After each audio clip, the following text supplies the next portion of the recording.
Hello दोस्तों, स्वागत है आप सभी का आपके अपने परिवार रीजन ऋषि सर एप्लीकेशन और यूट्यूब चैनल पे। आज की क्लास में हम सी सेट 2022 के मैथमेटिक्स के बचे हुए क्वेश्चन सॉल्व करेंगे। लास्ट क्लास में लगभग मैंने 10-12 क्वेश्चन कराए थे। आज उसके आगे के क्वेश्चन को क्या करेंगे, सॉल्व करेंगे। चलिए बिना सेशन को लेट किए हुए क्वेश्चन की तरफ बढ़ते हैं। देखते हैं आज का पहला क्वेश्चन क्या है। देखिएगा, समझिएगा।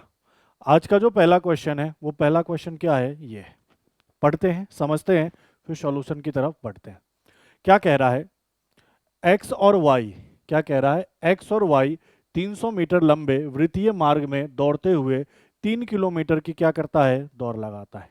मतलब जो वृत्तीय मार्ग है वो 300 मीटर लंबा है और टोटल वह उस वृत्तीय मार्ग पे दौड़ते हुए 3 किलोमीटर का क्या करता है, चक्कर लगाता है या दौड़ लगाता है। फिर कह रहा है उनकी चाल 3:2 के अनुपात में है। अगर उन्होंने एक साथ एक ही दिशा में दौड़ना शुरू किया तो कितनी बार पहला व्यक्ति दूसरे व्यक्ति के पास से गुजरेगा। दौड़ शुरू करने की स्थिति को पास से गुजरना नहीं गिना जाएगा। क्लियर है? कहना क्या चाह रहा है समझिएगा, मैं आपको समझा रहा हूं, यहां ध्यान दीजिएगा। ये वृत्ताकार क्या है, पथ है। ठीक है, ये वृत्ताकार क्या है, मार्ग है। अच्छा, ये कंप्लीट कितने मीटर का है, 300 मीटर का है, ऐसा क्वेश्चन में कह रहा है कि सर ये जो कंप्लीट है ना, मान लीजिए स्टार्टिंग पॉइंट ये है। मान लीजिए कि स्टार्टिंग पॉइंट क्या है, ये है। यहाँ पे x भी है और यहाँ पे y भी है। यहाँ से अगर ये पूरा राउंड लगाकर वापस यहीं पे पहुंचेगा तो ये टोटल कितने का होगा, तो आप कहोगे सर 300 मीटर का है। ठीक है। फिर कह रहा है दौड़ते हुए टोटल कितने किलोमीटर की दौड़ लगाता है, तो सर 3 किलोमीटर की दौड़ लगाता है। टोटल जो दौड़ लगाता है वो कितने किलोमीटर की लगाता है, 3 किलोमीटर। अच्छा, 3 किलोमीटर का है या 3000 मीटर का है, बात तो क्या है, बराबर है।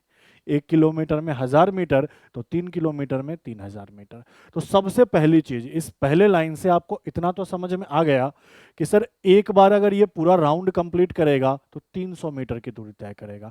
तो मैं पूछूं टोटल कितने राउंड उसको लगाने पड़ेंगे, टोटल राउंड कितने लगाने पड़ेंगे, तो आप कहोगे सर 3000 मीटर दौड़ना है और एक राउंड में 300 मीटर की दूरी तय करता है। तो यहां से यहां कैंसिल होकर तो आप क्या कहोगे, 10 राउंड। अगर ये टोटल एक राउंड लगाता है तो 300 मीटर और 3000 मीटर की दूरी तय करना है, तो यहां से यहां तक टोटल इसको कितने राउंड लगाने पड़ेंगे, तो 10 राउंड लगाने पड़ेंगे, 10 चक्कर क्या करने पड़ेंगे, दौड़ने पड़ेंगे। ये बात हमें समझ में आ गई। अच्छा, उसके बाद क्या कह रहा है, इनके जो चाल का रेशियो है वो 3 अनुपात क्या है, 2 है। अच्छे से समझना, मैं एस के चाल की बात करूं और वाई के चाल की बात करूं, एस एक्स और S Y, speed of X speed of Y, तो क्या कह रहा है सर, 3:2 है। अच्छा, अनुपात में भी किसी भी संख्या का गुना भाग किया जा सकता है, तो मैंने कहा ये 300 ले लिया और ये कितना ले लिया, 200। और कोई भी इनका इकाई नहीं है तो मैंने कहा ये मीटर पर सेकेंड है, ये भी क्या है, मीटर पर सेकेंड है। ध्यान देना अच्छे से, क्योंकि ये डेटा मीटर में था तो इसीलिए इसको चाल को मैंने मीटर पर सेकंड में ले लिया। अगर डेटा किलोमीटर में होता तो किलोमीटर पर आवर में ले सकते थे, ऐसा कोई दिक्कत नहीं है। यहाँ तक बातें क्लियर है। अगली लाइन में क्या कह रहा है, तो कितनी बार पहला व्यक्ति दूसरे व्यक्ति से पास करेगा। मतलब पहला व्यक्ति और दूसरे व्यक्ति कितनी बार मिलेगा, ये चीज कहना चाह रहा है। साथ साथ में ये कह रहा है कि दौड़ शुरू करने की स्थिति को पास से गुजरना नहीं माना जाएगा। मतलब यहां से जब राउंड लगाएगा, जब यहाँ पे है तब भी तो ये दोनों एक दूसरे के पास में, तो इसको काउंट नहीं करना है, इसके अलावा चीजों को क्या करना है, काउंट करना है। ठीक है। आई थिंक क्वेश्चन अच्छे से आपको समझ में आ गया होगा। अब देखो सॉल्यूशन समझाता हूं, बहुत आसान और सिंपल सॉल्यूशन। सबसे पहले एक बात देखो कि अगर x के चाल की बात करें तो ये 300 है मीटर पर सेकंड, और y के चाल की बात करें तो ये 200 है मीटर पर सेकंड। तो एक चीज सोचो, ये पर सेकंड में 300 मीटर की दूरी तय करता है और ये पर सेकंड में 200 मीटर की दूरी तय करता है। यही तो मतलब हुआ। या तो हम इसको ऐसा भी कह सकते हैं, या तो हम इसको ऐसा भी कह सकते हैं कि सर जितने समय में ये 300 मीटर की दूरी तय करेगा उतने ही समय में ये 200 मीटर की दूरी तय करेगा। हाँ या ना, कि ये सेकंड में 300 मीटर की दूरी तय करता है, ये सेकंड में 200 मीटर की दूरी तय करता है। ये भी कह सकते हैं, बिल्कुल कह सकते हैं। अब बताओ, एक्स यहां से स्टार्ट किया, मान लो ये 0 है। अब यहां से ये पूरा राउंड लगाएगा और यहाँ पे वापस आएगा तो कितने मीटर बनेगा, तो 300 मीटर का राउंड हो जाएगा। बोलो हाँ या ना, कि यहां से स्टार्ट किया एक्स और वाई और वापस ये पूरा राउंड लगाकर यहाँ पे आएगा तो ये 300 मीटर हो जाएगा। हाँ या ना, क्लियर है? अब एक चीज समझना कि मैं एक तरफ एक्स ले लेता हूं और एक तरफ क्या ले लेता हूं, वाई। अब मैंने कहा एक्स यहां से स्टार्ट किया, यहां से स्टार्ट किया, वापस आकर यहां आया। ठीक है, कितने राउंड कंप्लीट कर लिया एक्स ने, एक पूरा राउंड किया 300 मीटर, एक पूरे राउंड में कितने की दूरी तय करी 300 मीटर की। अच्छा, y यहां से चला होगा तो y एक राउंड में कितने मीटर की दूरी तय करेगा 200, क्योंकि उतने ही समय में ये 200 मीटर की दूरी तय करेगा। जितने समय में x 300 मीटर की दूरी तय करेगा उतने ही समय में y कितने की दूरी तय करेगा 200 की। तो आपने क्या देखा, x पूरा राउंड लगाकर यहां पे आ गया, तब तक y यहीं पे है, तो क्या ये दोनों मिल पाएंगे? नहीं, पहले राउंड में x और y नहीं मिल पाएंगे, ठीक है। फिर यहां से वापस x दौड़ना शुरू किया, वापस ये पूरा राउंड लगाकर यहां आ गया, तो 300 पहले राउंड में दौड़ चुका था, वापस 300 दूसरे राउंड में दौड़ चुका है। क्लियर है? तो y क्या करेगा, पहले राउंड में 200, तो 100 ये और 100 200, तो फिर वहां यहां आ जाएगा, इसको 100 मान लेते हैं, ये 0 100 200 और वापस 300। समझ रहे हो कि y यहां पे था, वापस दूसरा राउंड लगाएगा तो फिर यहां पहुंचेगा, अभी भी एक्स वाई एक जगह नहीं है दो राउंड में। अच्छा, अब तीसरा राउंड हुआ, एक्स यहां से वापस जाएगा और वापस यहां आ जाएगा, 900 हो गया, और वाई यहां से दौड़ेगा 100 और वापस यहां से दौड़ेगा 100, तो बताओ 200 हो जाएगा। कहने का मतलब 3 राउंड में यह कितना लगा लिया 600। तो आप क्या कह रहे हैं, आप ये कहना चाह रहे हैं, ध्यान दीजिएगा, आप क्या कहना चाह रहे हैं कि सर अगर 3 राउंड की बात करें, कितने राउंड की बात करें 3 राउंड, तो 3 राउंड में x 900 मीटर की दूरी तय करेगा तो y कितने मीटर की दूरी तय करेगा 600 मीटर की। और अगर यह 900 मीटर की दूरी तय करेगा, ये 600 मीटर की दूरी तय करेगा, तब x और y एक दूसरे से मिल पाएंगे या x और y एक दूसरे के पास से गुजर पाएगा। तो आपने ये देखा कि 3 राउंड में वह एक बार एक दूसरे के पास से गुजरते हैं, तो हर 3 राउंड में वह एक बार एक दूसरे के पास से गुजरेंगे। तो आपने कहा सर टोटल राउंड कितने हैं 10, और एक बार गुजरने के लिए कितने राउंड की जरूरत होती है 3 राउंड की। तो यहां मैंने काटा तो कितनी बार, तो 3 दशमलव कुछ कुछ आएगा, मतलब यह एक दूसरे से कितनी बार पास में गुजरेगा, तो 3 बार पास गुजरेगा। तो आपने कहा कि अपना ऑप्शन नंबर बी क्या होगा, बिल्कुल ही सही उत्तर। आप समझ पा रहे हैं मैंने क्या समझाया? मैंने ये समझाया कि जितने समय में x 300 मीटर की दूरी तय करेगा उतने ही समय में y 200 मीटर की दूरी तय करेगा। ये स्टार्टिंग पॉइंट है, यहां से x दौड़ना शुरू किया तो वापस यहां पे आया, 300 मीटर की दूरी तय कर लिया, लेकिन उस समय में y तो 200 मीटर की ही दूरी तय करेगा, कहने का मतलब y यहां होगा। मतलब पहले राउंड में x और y एक दूसरे के पास से नहीं गुजरेगा। क्लियर है? फिर y दूसरा राउंड, x दूसरा राउंड लगाया, वापस यहीं पे आ गया, और y जब दूसरा राउंड लगाएगा तो यहां से यहां फिर यहां आया, 100 मीटर ये 100 मीटर ये 200, हाँ या ना? अभी भी एक दूसरे के पास से नहीं गुजर रहा है। फिर क्या किया, तीसरे राउंड में x यहां से यहां वापस आया, 900 मीटर की दूरी तय कर लिया, x यहां है। अब y यहां था, 100 मीटर ये 100 मीटर ये, देखो 200 मीटर हो गए, तो तीसरे राउंड में y यहां पे भी आ जाएगा और x भी यहां पे होगा। मतलब जब 3 राउंड कंप्लीट करेंगे, 3 राउंड का मतलब x टोटल 900 की मीटर की दूरी तय करेगा और y टोटल 600 मीटर की दूरी तय करेगा, तब x और y एक दूसरे के पास से गुजरेंगे। ये चीज मैं कहना चाह रहा था। तो मैंने कहा कि जब 3 राउंड लगाएगा तो एक बार एक दूसरे के पास गुजरेगा, और टोटल राउंड कितने लगाने हैं 10, तो 10 में मैंने 3 का भाग लगाया, 10 से 3 कितनी बार कटेगा 3.33 बार। तो आप ऐसा कह सकते हैं कि एक्यूरेट 3 बार में, एक्यूरेट कितनी बार में 3 बार एक दूसरे के पास से क्या करेगा गुजरेगा। शॉर्ट एंड सिंपल तरीका आपको समझाया है। क्लियर है? या फिर इसको आप दूसरे तरीके से भी सोच सकते थे, सर अगले 3 राउंड में फिर ये कितना होगा, तो ये 900 900 1800, और ये कितने की दूरी तय करेगा 1200। फिर अगले 3 राउंड में ये क्या करेगा, 900 और जोड़ दो 2700, और ये कितना 1800। अब बताओ, 3 राउंड लगाया इतने मीटर में एक बार पास किया, फिर 3 राउंड लगाया इतने मीटर में एक बार और पास करेगा, फिर ये लगाया एक बार और पास करेगा, तो टोटल कितने बार पास करेगा एक दूसरे से 3 बार। क्लियर है ना? ये चीज समझाना चाह रहा था। अच्छा था, आसान था, आई होप समझ में आ गया होगा। ना आए कमेंट कर दीजिए, बहुत ही इजी कॉन्सेप्ट समझाया आपको। अगले क्वेश्चन में देखिए, अगला क्वेश्चन क्या कह रहा है, पढ़िए। क्वेश्चन ये कह रहा है कि a man started from home at 14:30 hours, मतलब दोपहर क्या करता है 2:30 पर स्टार्ट करता है चलना, and drove to village, village जाता है, arriving there when the village clock indicate 15:15 hours, मतलब 3:15 पे पहुंच जाता है विलेज क्लॉक। जब विलेज के क्लॉक में 3:15 होता है तो वो विलेज पहुंच जाता है। फिर क्या कह रहा, after staying for 25 minutes he drove back a different route of length 1.25 times the first route at the rate twice as fast reaching home at 4, क्या लिखा है 16 आवर्स मतलब 4 PM as compare to clock at home the village clock is. कहना ये चाह रहा है कि एक आदमी है जो घर से चलता है, और घर से जब चलता है तो उसके घड़ी में दोपहर का 2:30 हो रहा होता है, दोपहर का 2:30 हो रहा होता है।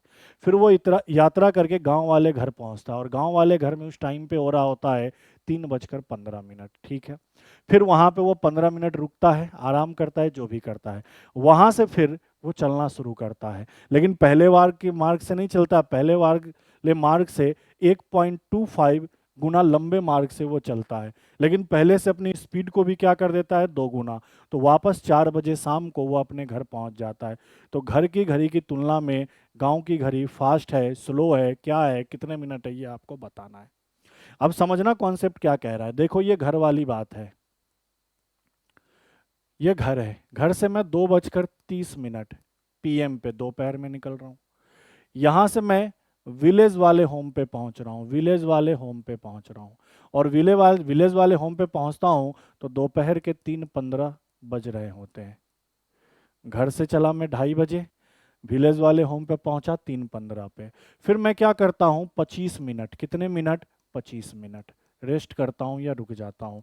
तो अगर 3:15 में पहुँचा, 25 मिनट का रेस्ट किया, तो सीधी सी बात है 3:40 हो गया होगा, 3:40 PM। अब क्या करता हूं कि मैं वहां से 3:40 PM में निकलता हूं, और निकलने के बाद जिस रास्ते से आया था ना उस रास्ते से ना जाकर उससे 1.25 गुना लंबे रास्ते से चलता हूं, लेकिन अपनी स्पीड को क्या कर देता हूं 2 गुना कर देता हूं। तो वापस मैं यहाँ कितने बजे पहुंच जाता हूं, तो सर 4 PM पे पहुंच जाता हूं। ये चीज कहना चाह रहा है, वापस कितने बजे पहुंच जाता है 4 PM पे। तो बताना है ये सारी चीजें कि घर की वाली सॉरी घर की घड़ी की तुलना में गांव की घड़ी फास्ट थी या फिर स्लो थी, ये बताना है। ठीक है, ये पूरा क्वेश्चन मैंने समझाया। अब देखो सॉल्यूशन कितना आसान सा है। पहले एक चीज बताओ, अगर मैं डिस्टेंस की बात करूं, दूरी की बात करूं, पहले की बात करूं और बाद की बात करूं, मैंने माना कि पहले दूरी 1 की रही होगी, तो अब इससे 1.25 गुना ज्यादा, मतलब पहले 1 की थी तो अब 1.25 रहेगी। अगर यहाँ से मैं दशमलव हटा दूं तो ये 2 जीरो आ जाएगा यहाँ पे, हाँ या ना। अगर मैंने इनको काटा तो आपने कहा सर 25 से 4 बार और 25 से कितनी बार 5 बार। ये तो डिस्टेंस का रेशियो हो गया। अच्छा स्पीड की बात करूं तो पहले जितनी स्पीड थी, माना कि पहले 1 थी, तो अब स्पीड उसकी दोगुनी हो गई, दोगुनी हो गई, स्पीड का रेशियो हो गया। अच्छा मैं टाइम का रेशियो निकालूं तो कैसे निकाल सकता हूं, तो आप सबको पता है कि समय बराबर क्या होता है D/S, दूरी बटा चाल, हाँ या ना। अच्छा दूरी 4 की है, चाल 1 की है, तो 4/1 टाइम का स्पीड इनिशियल केस में। दूसरे केस में कितना, तो 5/2, क्योंकि सबको रेशियो में ले रहे हैं तो रेशियो में ही लेकर चलते हैं। ठीक है, अच्छा रेशियो भिन्न में नहीं होता है, सरल करेंगे तो ये 4 दूनी 8 और ये 5 एकम 5। तो मुझे ये पता चल गया कि शुरुआत में जो समय का रेशियो था वो 8 था, और बाद में जो समय का रेशियो था वो कितना था 5 था। क्लियर है, मैं पूरा रेशियो से समझा रहा हूं। अब मुझे एक चीज बताओ, अब सोच के देखना, मुझे अच्छे से समझाना कि वह निकला कितने बजे था, 2:30 बजे। निकला कितने बजे था, 2:30 बजे।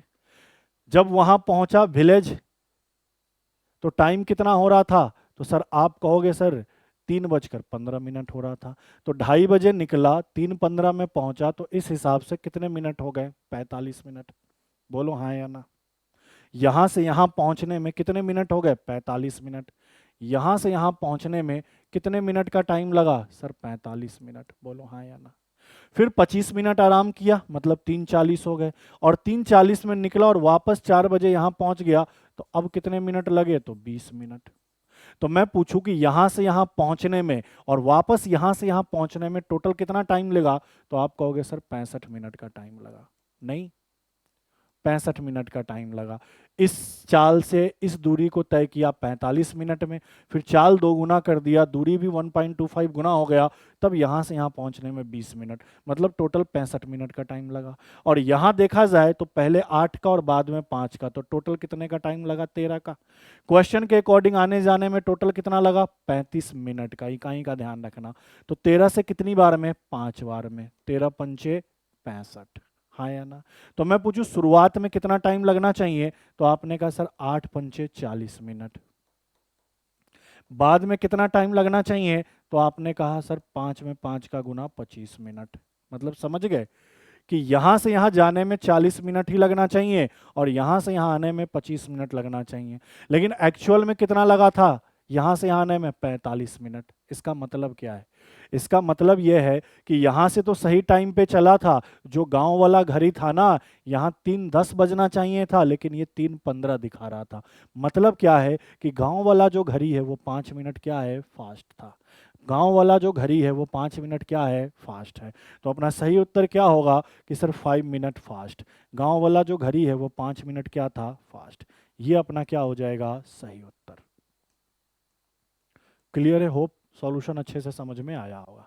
अच्छा, यहां से भी आप चेक कर सकते थे 3:40 और ये 4, तो 20 मिनट, जबकि एक्चुअल में कितना लगा, 25 मिनट। मतलब यहाँ 3:40 नहीं हो रहा था, यहाँ 3:35 हो रहा था जब वो चला होगा।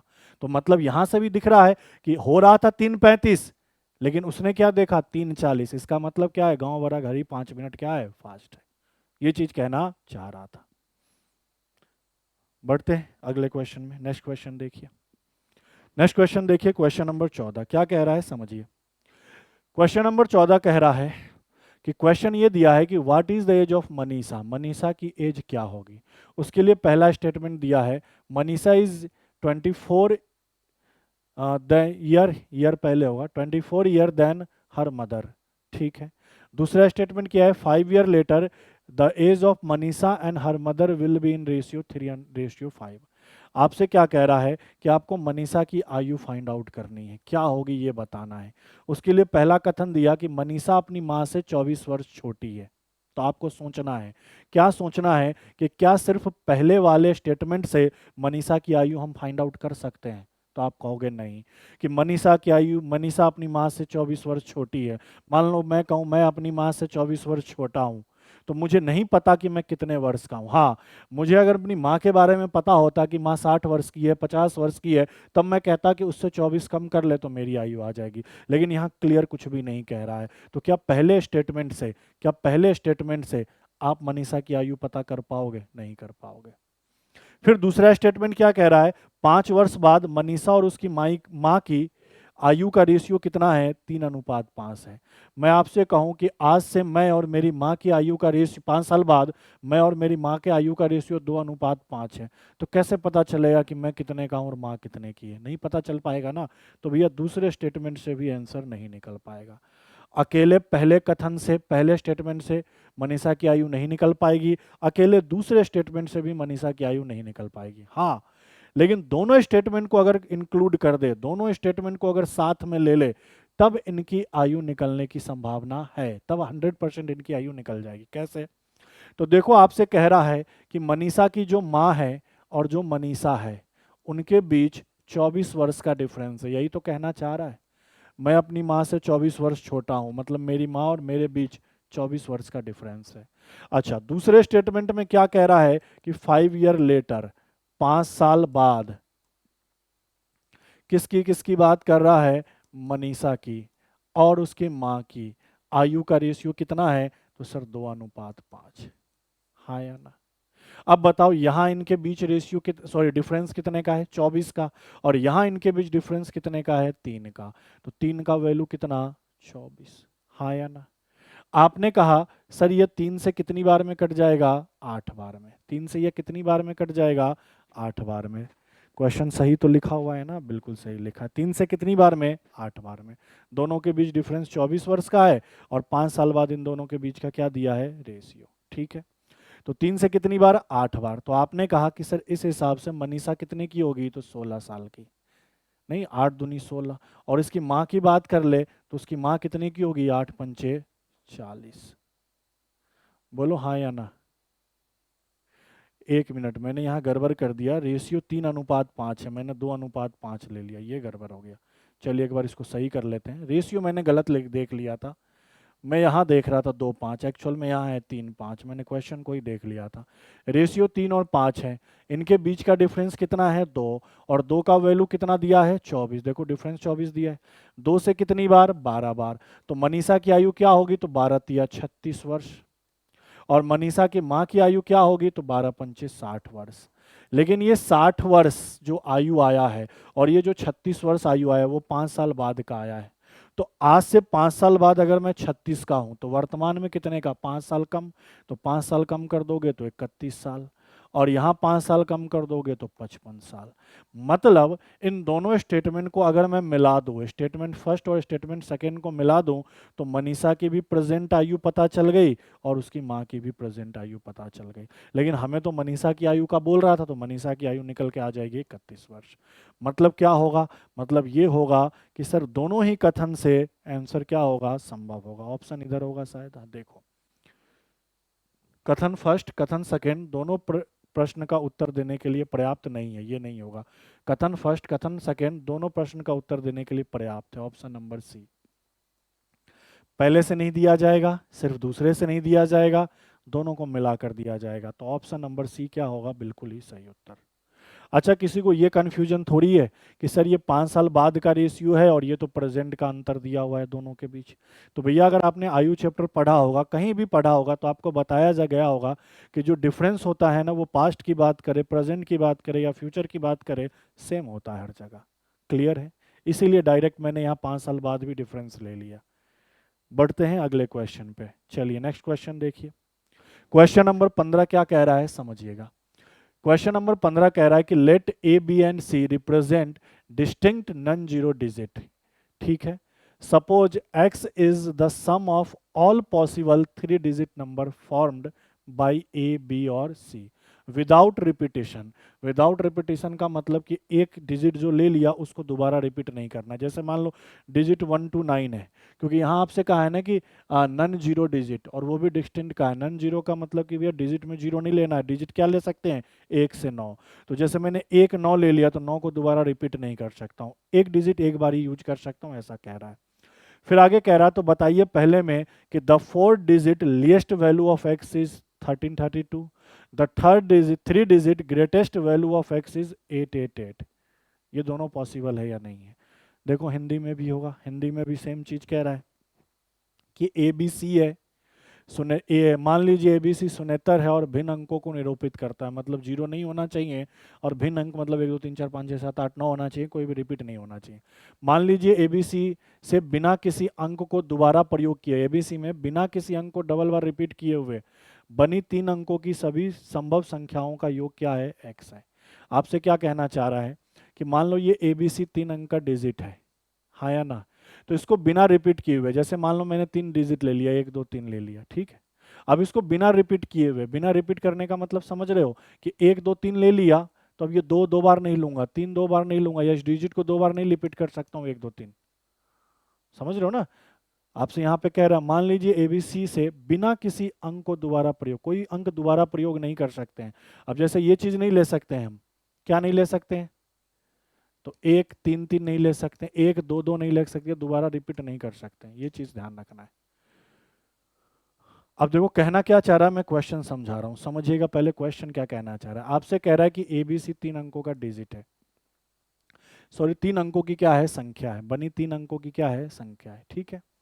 अब कह रहा है कि इनमें से कोई भी रिपीट नहीं करके 3 अंकों की सभी संभव संख्याओं का योग x है।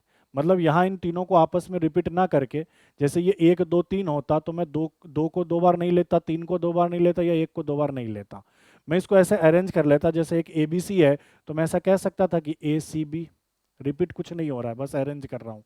मैं कह सकता था बी ए सी, मैं कह सकता था बी सी ए, हाँ या ना। फिर मैं कह सकता था सी ए बी, फिर मैं कह सकता था सी बी ए, हाँ या ना। अगर मैं इनको जोड़ता हूं ना, तो ये जो इनका समेशन आता है वो क्या है, एक्स है।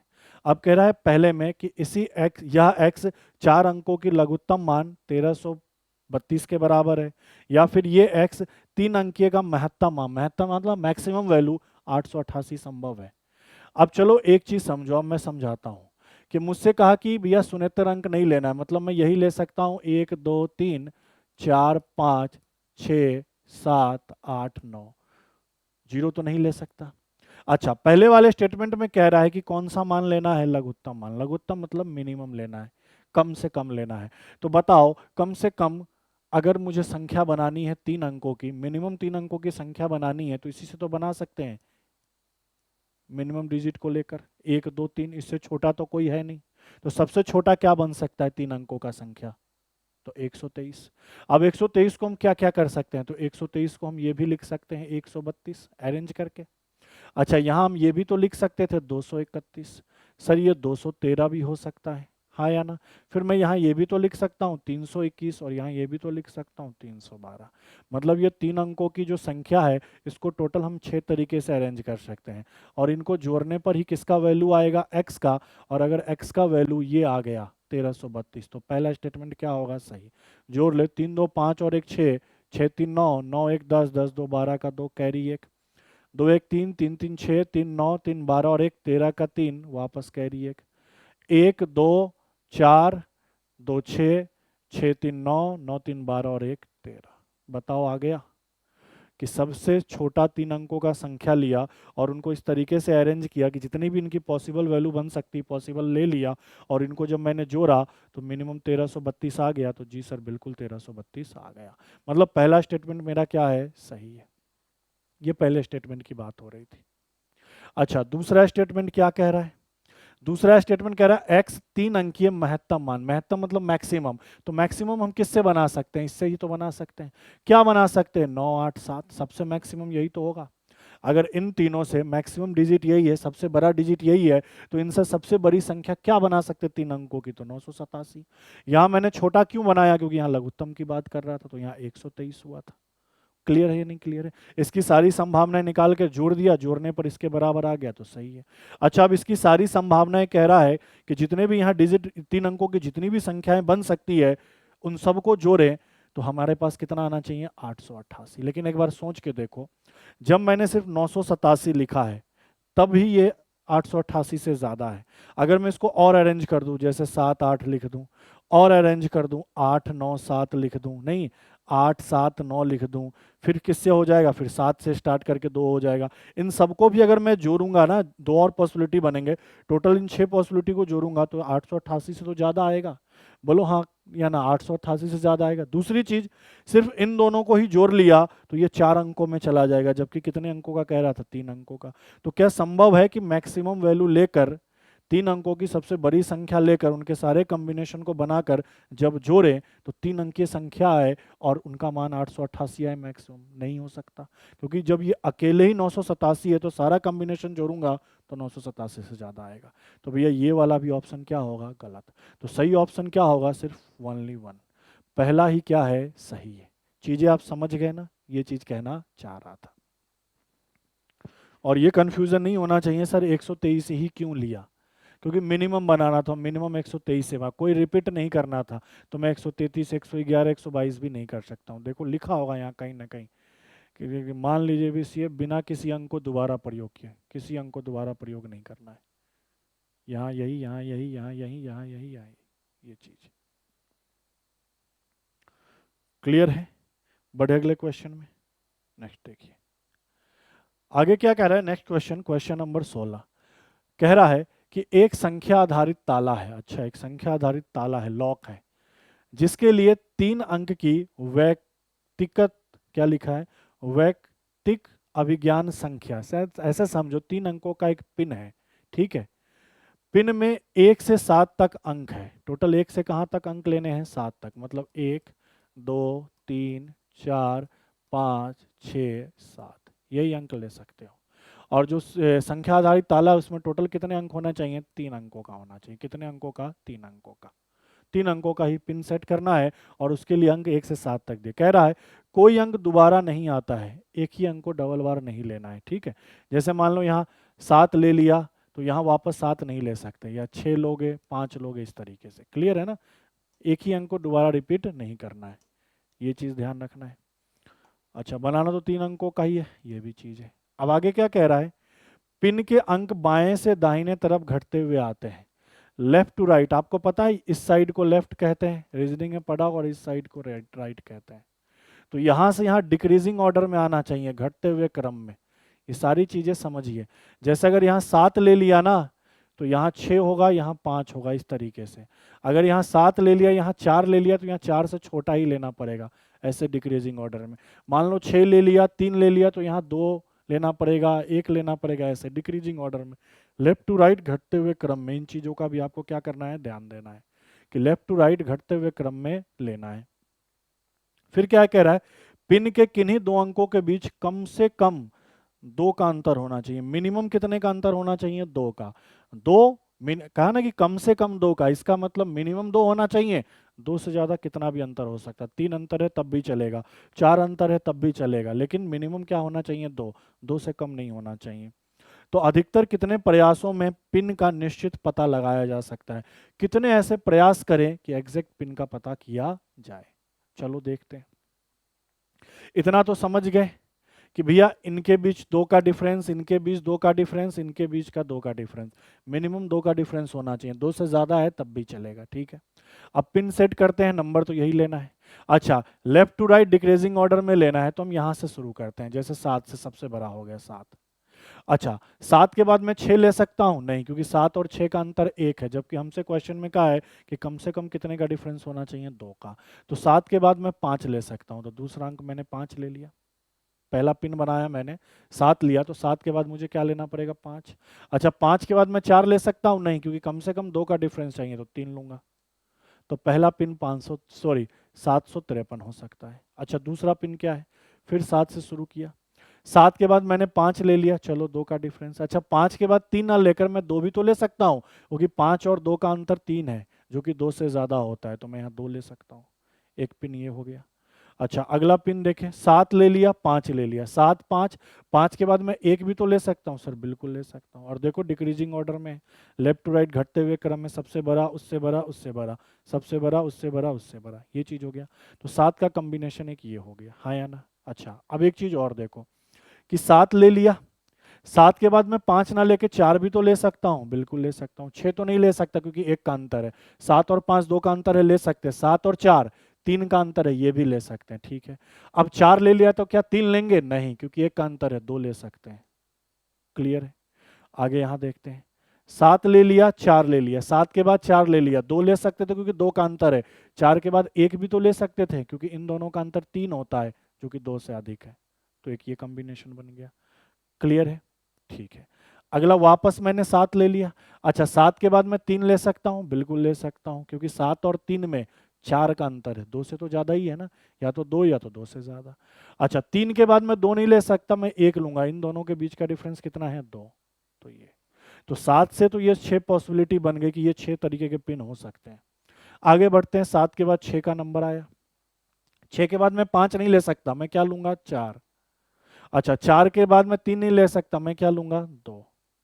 वापस मैं 6 के बाद 4 ले सकता हूं, लेकिन 4 के बाद अगर 3 नहीं ले सकता, 2 ले लिया, तो अब मैं क्या ले सकता हूं, 1।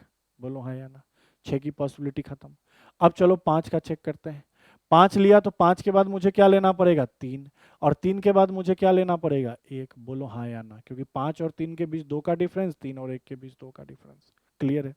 तो मैंने कहा 4 ये, 4 ये और 1 ये, टोटल अभी तक कितनी पॉसिबिलिटी बन गई, 9 पॉसिबिलिटी बन गई। और कोई पॉसिबिलिटी बन सकता है तो चेक कर लेते हैं। 5 3 1 हो गया। अच्छा, 6 4 2 ले लिया था मैंने, ठीक है। एक और पॉसिबिलिटी बन सकती है, 6 वाला हम भूल गए। देखो 6 का एक और पॉसिबिलिटी, 6 ले लिया, ध्यान दीजिएगा, 6 ले लिया। अच्छा, 6 के बाद 4 लिया है, 3 भी तो ले सकते हैं, बोलोगे हाँ सर 3 ले सकते हैं। 6 और 3 में 3 का डिफरेंस है, जबकि 2 का मिनिमम गैप करके चलना है, ठीक है। तो 2 या 3 चल सकता है, तो ये। और 3 के बाद क्या लेना पड़ेगा, 1। बताओ, 1 2 3 4 5 6 7 8 9 10, ये 10 पिन सेट किए जा सकते हैं, किससे, तो 1 से लेकर 7 से। कितने अंकों के, 3 अंकों के। कंडीशन क्या ध्यान रखना है कि सबके बीच मिनिमम 2 का गैप हो, 2 से अधिक हो सकता है। ये सारे कंडीशन, और कोई भी डिजिट रिपीट नहीं करना है।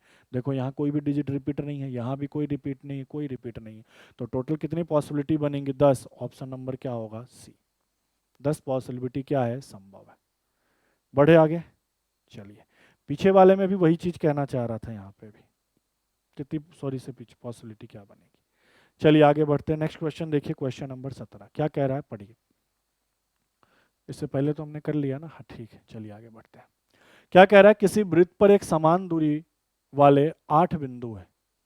इन बिंदुओं को शीर्ष और व्यास को एक भुजा लेकर कितने समकोण त्रिभुज बनाए जा सकते हैं।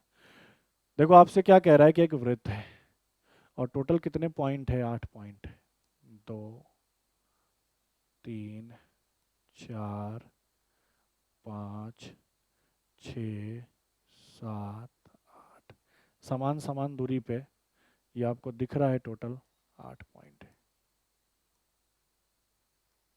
तो सबसे पहले बताओ कितने व्यास खींचे जा सकते हैं। तो एक व्यास ये हो गया, दूसरा यहां से हम मिलाया 2 व्यास ये हो गया, तीसरा व्यास ये हो गया और चौथा व्यास ये हो गया। मतलब इस 8 बिंदु से टोटल 4 व्यास खींचे जा सकते हैं, 4 डायमीटर खींचे जा सकते हैं। पहले तो ये चीज क्लियर होनी चाहिए। सर बिल्कुल क्लियर है, ठीक है। अब मैं दूसरा सर्कल बनाया, ठीक है, एक बिंदु यहां, एक बिंदु यहां, 8 पॉइंट बना लेते हैं। अब मैंने एक व्यास ले लिया, ठीक है। अब एक व्यास से मैं पॉइंट को मिलाकर समकोण बना रहा हूं, तो एक समकोण त्रिभुज ये बनेगा। अच्छा, एक समकोण त्रिभुज ये बनेगा और एक समकोण त्रिभुज ये बनेगा, हाँ या ना। यहां बनाऊं तो एक समकोण त्रिभुज ये बनेगा, एक समकोण त्रिभुज ये बनेगा और एक समकोण त्रिभुज ये बनेगा। और ये चीज आपको पता होना चाहिए ज्योमेट्री के अंदर कि जो व्यास है ना वो परिधि पर, ये आधे इस परिधि के बिंदु पर है ना, हमेशा समकोण ही त्रिभुज बनाता है, ठीक है। तो यहाँ टोटल कितने त्रिभुज बन गए, तो आपने कहा सर 1 2 3। यहाँ कितने बन गए, 1 2 3। मतलब जब आपने एक व्यास लिया, एक डायमीटर लिया, तो टोटल 6 त्रिभुज बने। एक डायमीटर लिया, एक व्यास लिया, तो कितने ट्रायंगल का निर्माण हुआ, 6 राइट एंगल ट्रायंगल का निर्माण हुआ, हाँ या ना। क्लियर है। तो अगर आप 4 व्यास लोगे तो कितने राइट एंगल ट्रायंगल बनाओगे, तो आपने कहा सर 6 गुना 4, कहने का मतलब 24।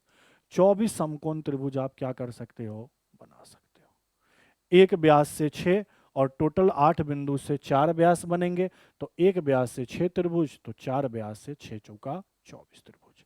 तो सही उत्तर क्या होगा, ऑप्शन नंबर है। और ये चीज हमेशा ध्यान रखना, व्यास से परिधि पर बनाया कोण हमेशा समकोण ही होता है। क्लियर है, ये चीज आपको पता होनी चाहिए। आसान सा क्वेश्चन था, ज्यादा टफ नहीं था। चीजें आपको पता होती आप कर लेते। बढ़ते हैं अगले क्वेश्चन में। चलिए अगले क्वेश्चन को देखिए।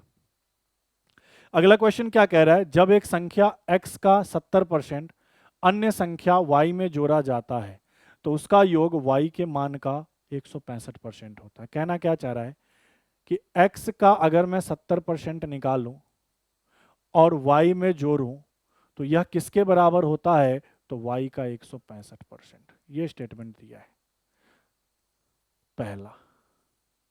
दूसरा क्या कह रहा है, जब संख्या x का 60% एक अन्य संख्या z में जोड़ा जाए तो योग क्या होता है, z का 165%। कह रहा है अगर x का 60% निकालूं और इसको z में जोड़ दूं तो रिजल्ट क्या आएगा, z का 165%। ये दो कंडीशन आपको दिया है और इन कंडीशन से आपको बताना है कि निम्नलिखित में कौन सा कथन क्या है सही है, क्या सही है क्या गलत है। इसके लिए x का, y का और z का मान पता होना जरूरी है। चलिए हम निकालते हैं। अब देखो निकालने का तरीका समझो। आपको पता है ना, परसेंटेज में आपको पढ़ाया है, एक मतलब 100%। बोलो हाँ या ना। और अभी तक आपने ये नहीं पढ़ा है तो क्या पढ़ा है बताओ। 100% इक्वल टू 1। मैं 2 का परसेंटेज वैल्यू पूछूं, आप बोलोगे 200। 3 का प्रतिशत मान 300। तो एक चीज बताओ, ये y के बगल में कुछ नहीं है तो गुना में 1 तो होगा ही होगा। अरे हाँ ना, होगा ना। कुछ नहीं है तो गुना में 1 तो होगा ही होगा। और 1 का मतलब कितना परसेंट, 100%, हाँ या ना। यहाँ भी z के बगल में कुछ ही नहीं है। समझना इस क्वेश्चन को अच्छे से, बहुत सिंपल तरीका बता रहा हूँ। अगर यहाँ z के बगल में कुछ नहीं है तो 1 होगा और 1 का मतलब कितना परसेंट, 100%। अब बताओ कितना आसान हो गया, कितना आसान हो गया। मैं पहले वाले को सरल कर लूँ तो आप कहोगे सर x का 70%, बोलो हाँ या ना। ये 100% गुना y है और ये y गुना 165% है।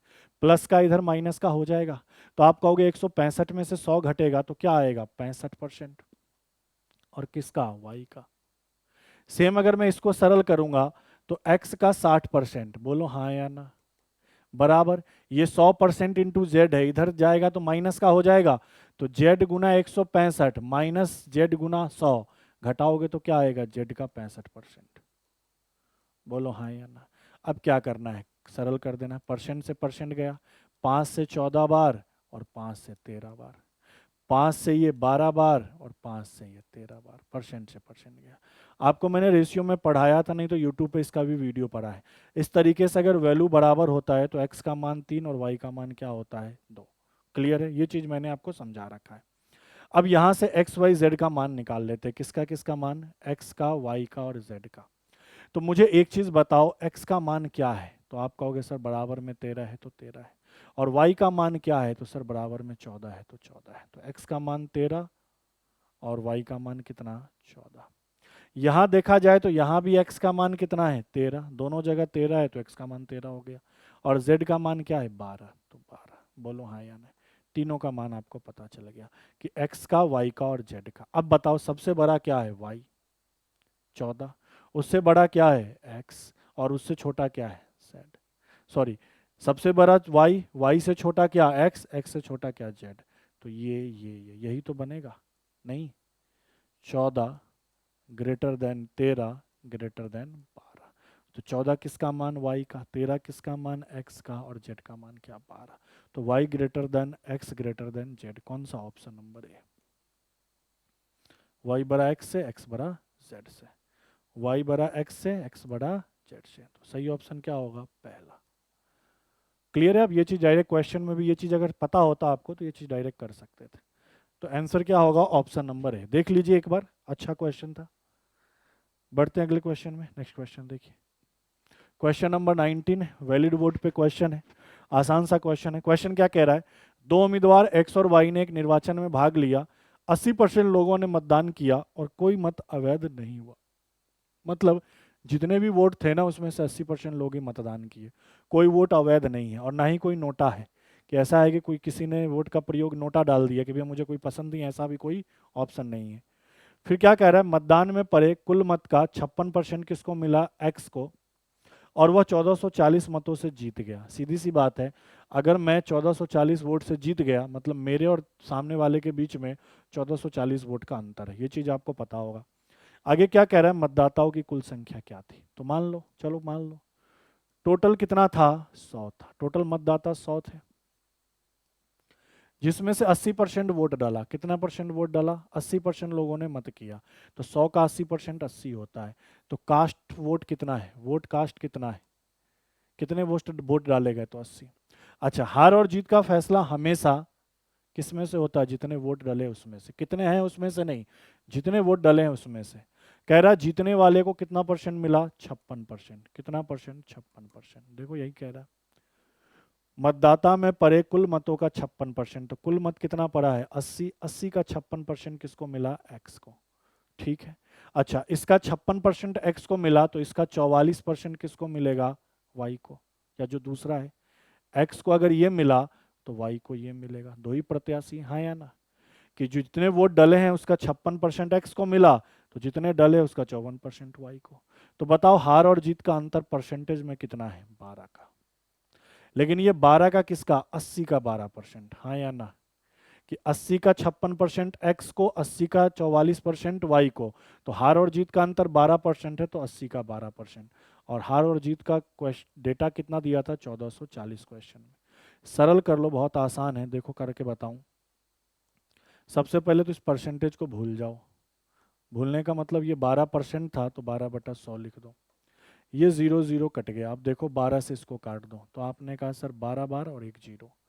8 से इसको काट दो सर, कितनी बार, 15 बार।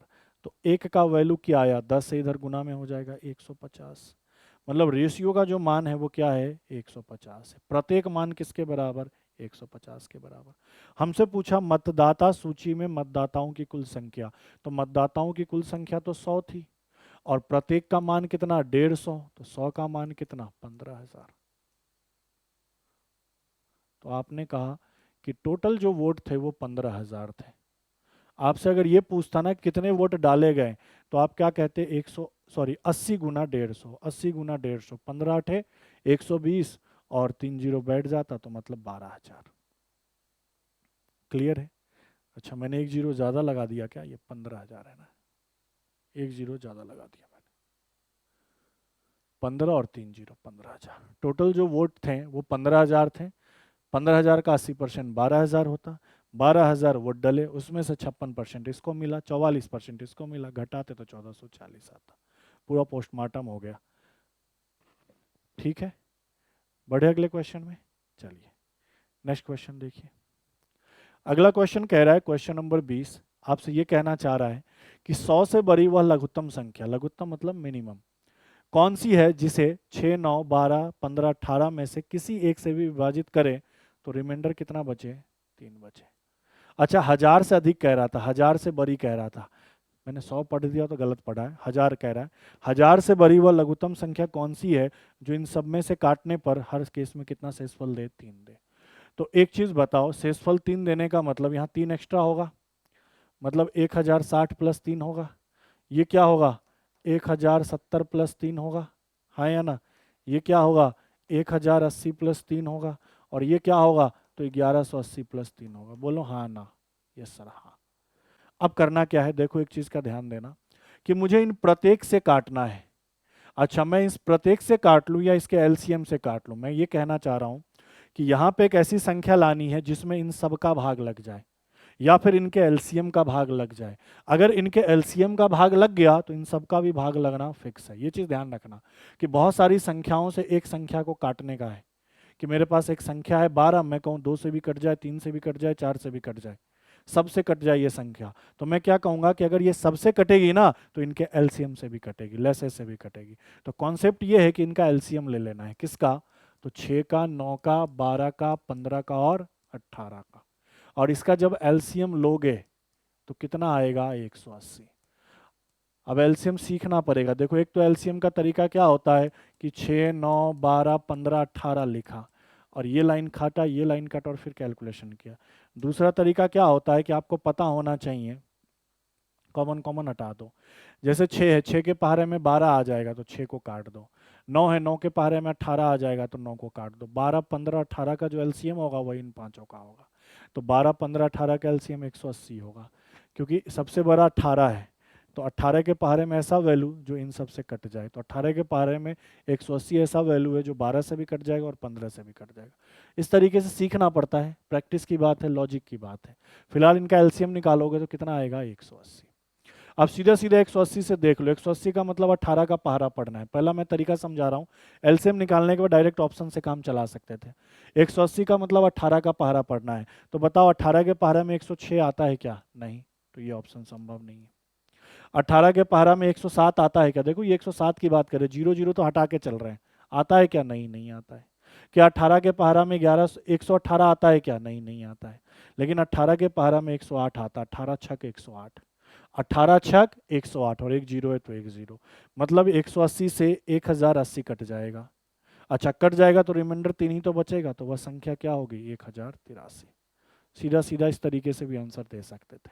या पूरा मेथड करना है तो मेथड समझा रहा हूँ। संख्या कितनी थी? 1000। इस 1000 में 180 का भाग लगाएंगे तो कहोगे 18 पंचे 90, 900, भाग लगाना चाहिए 100।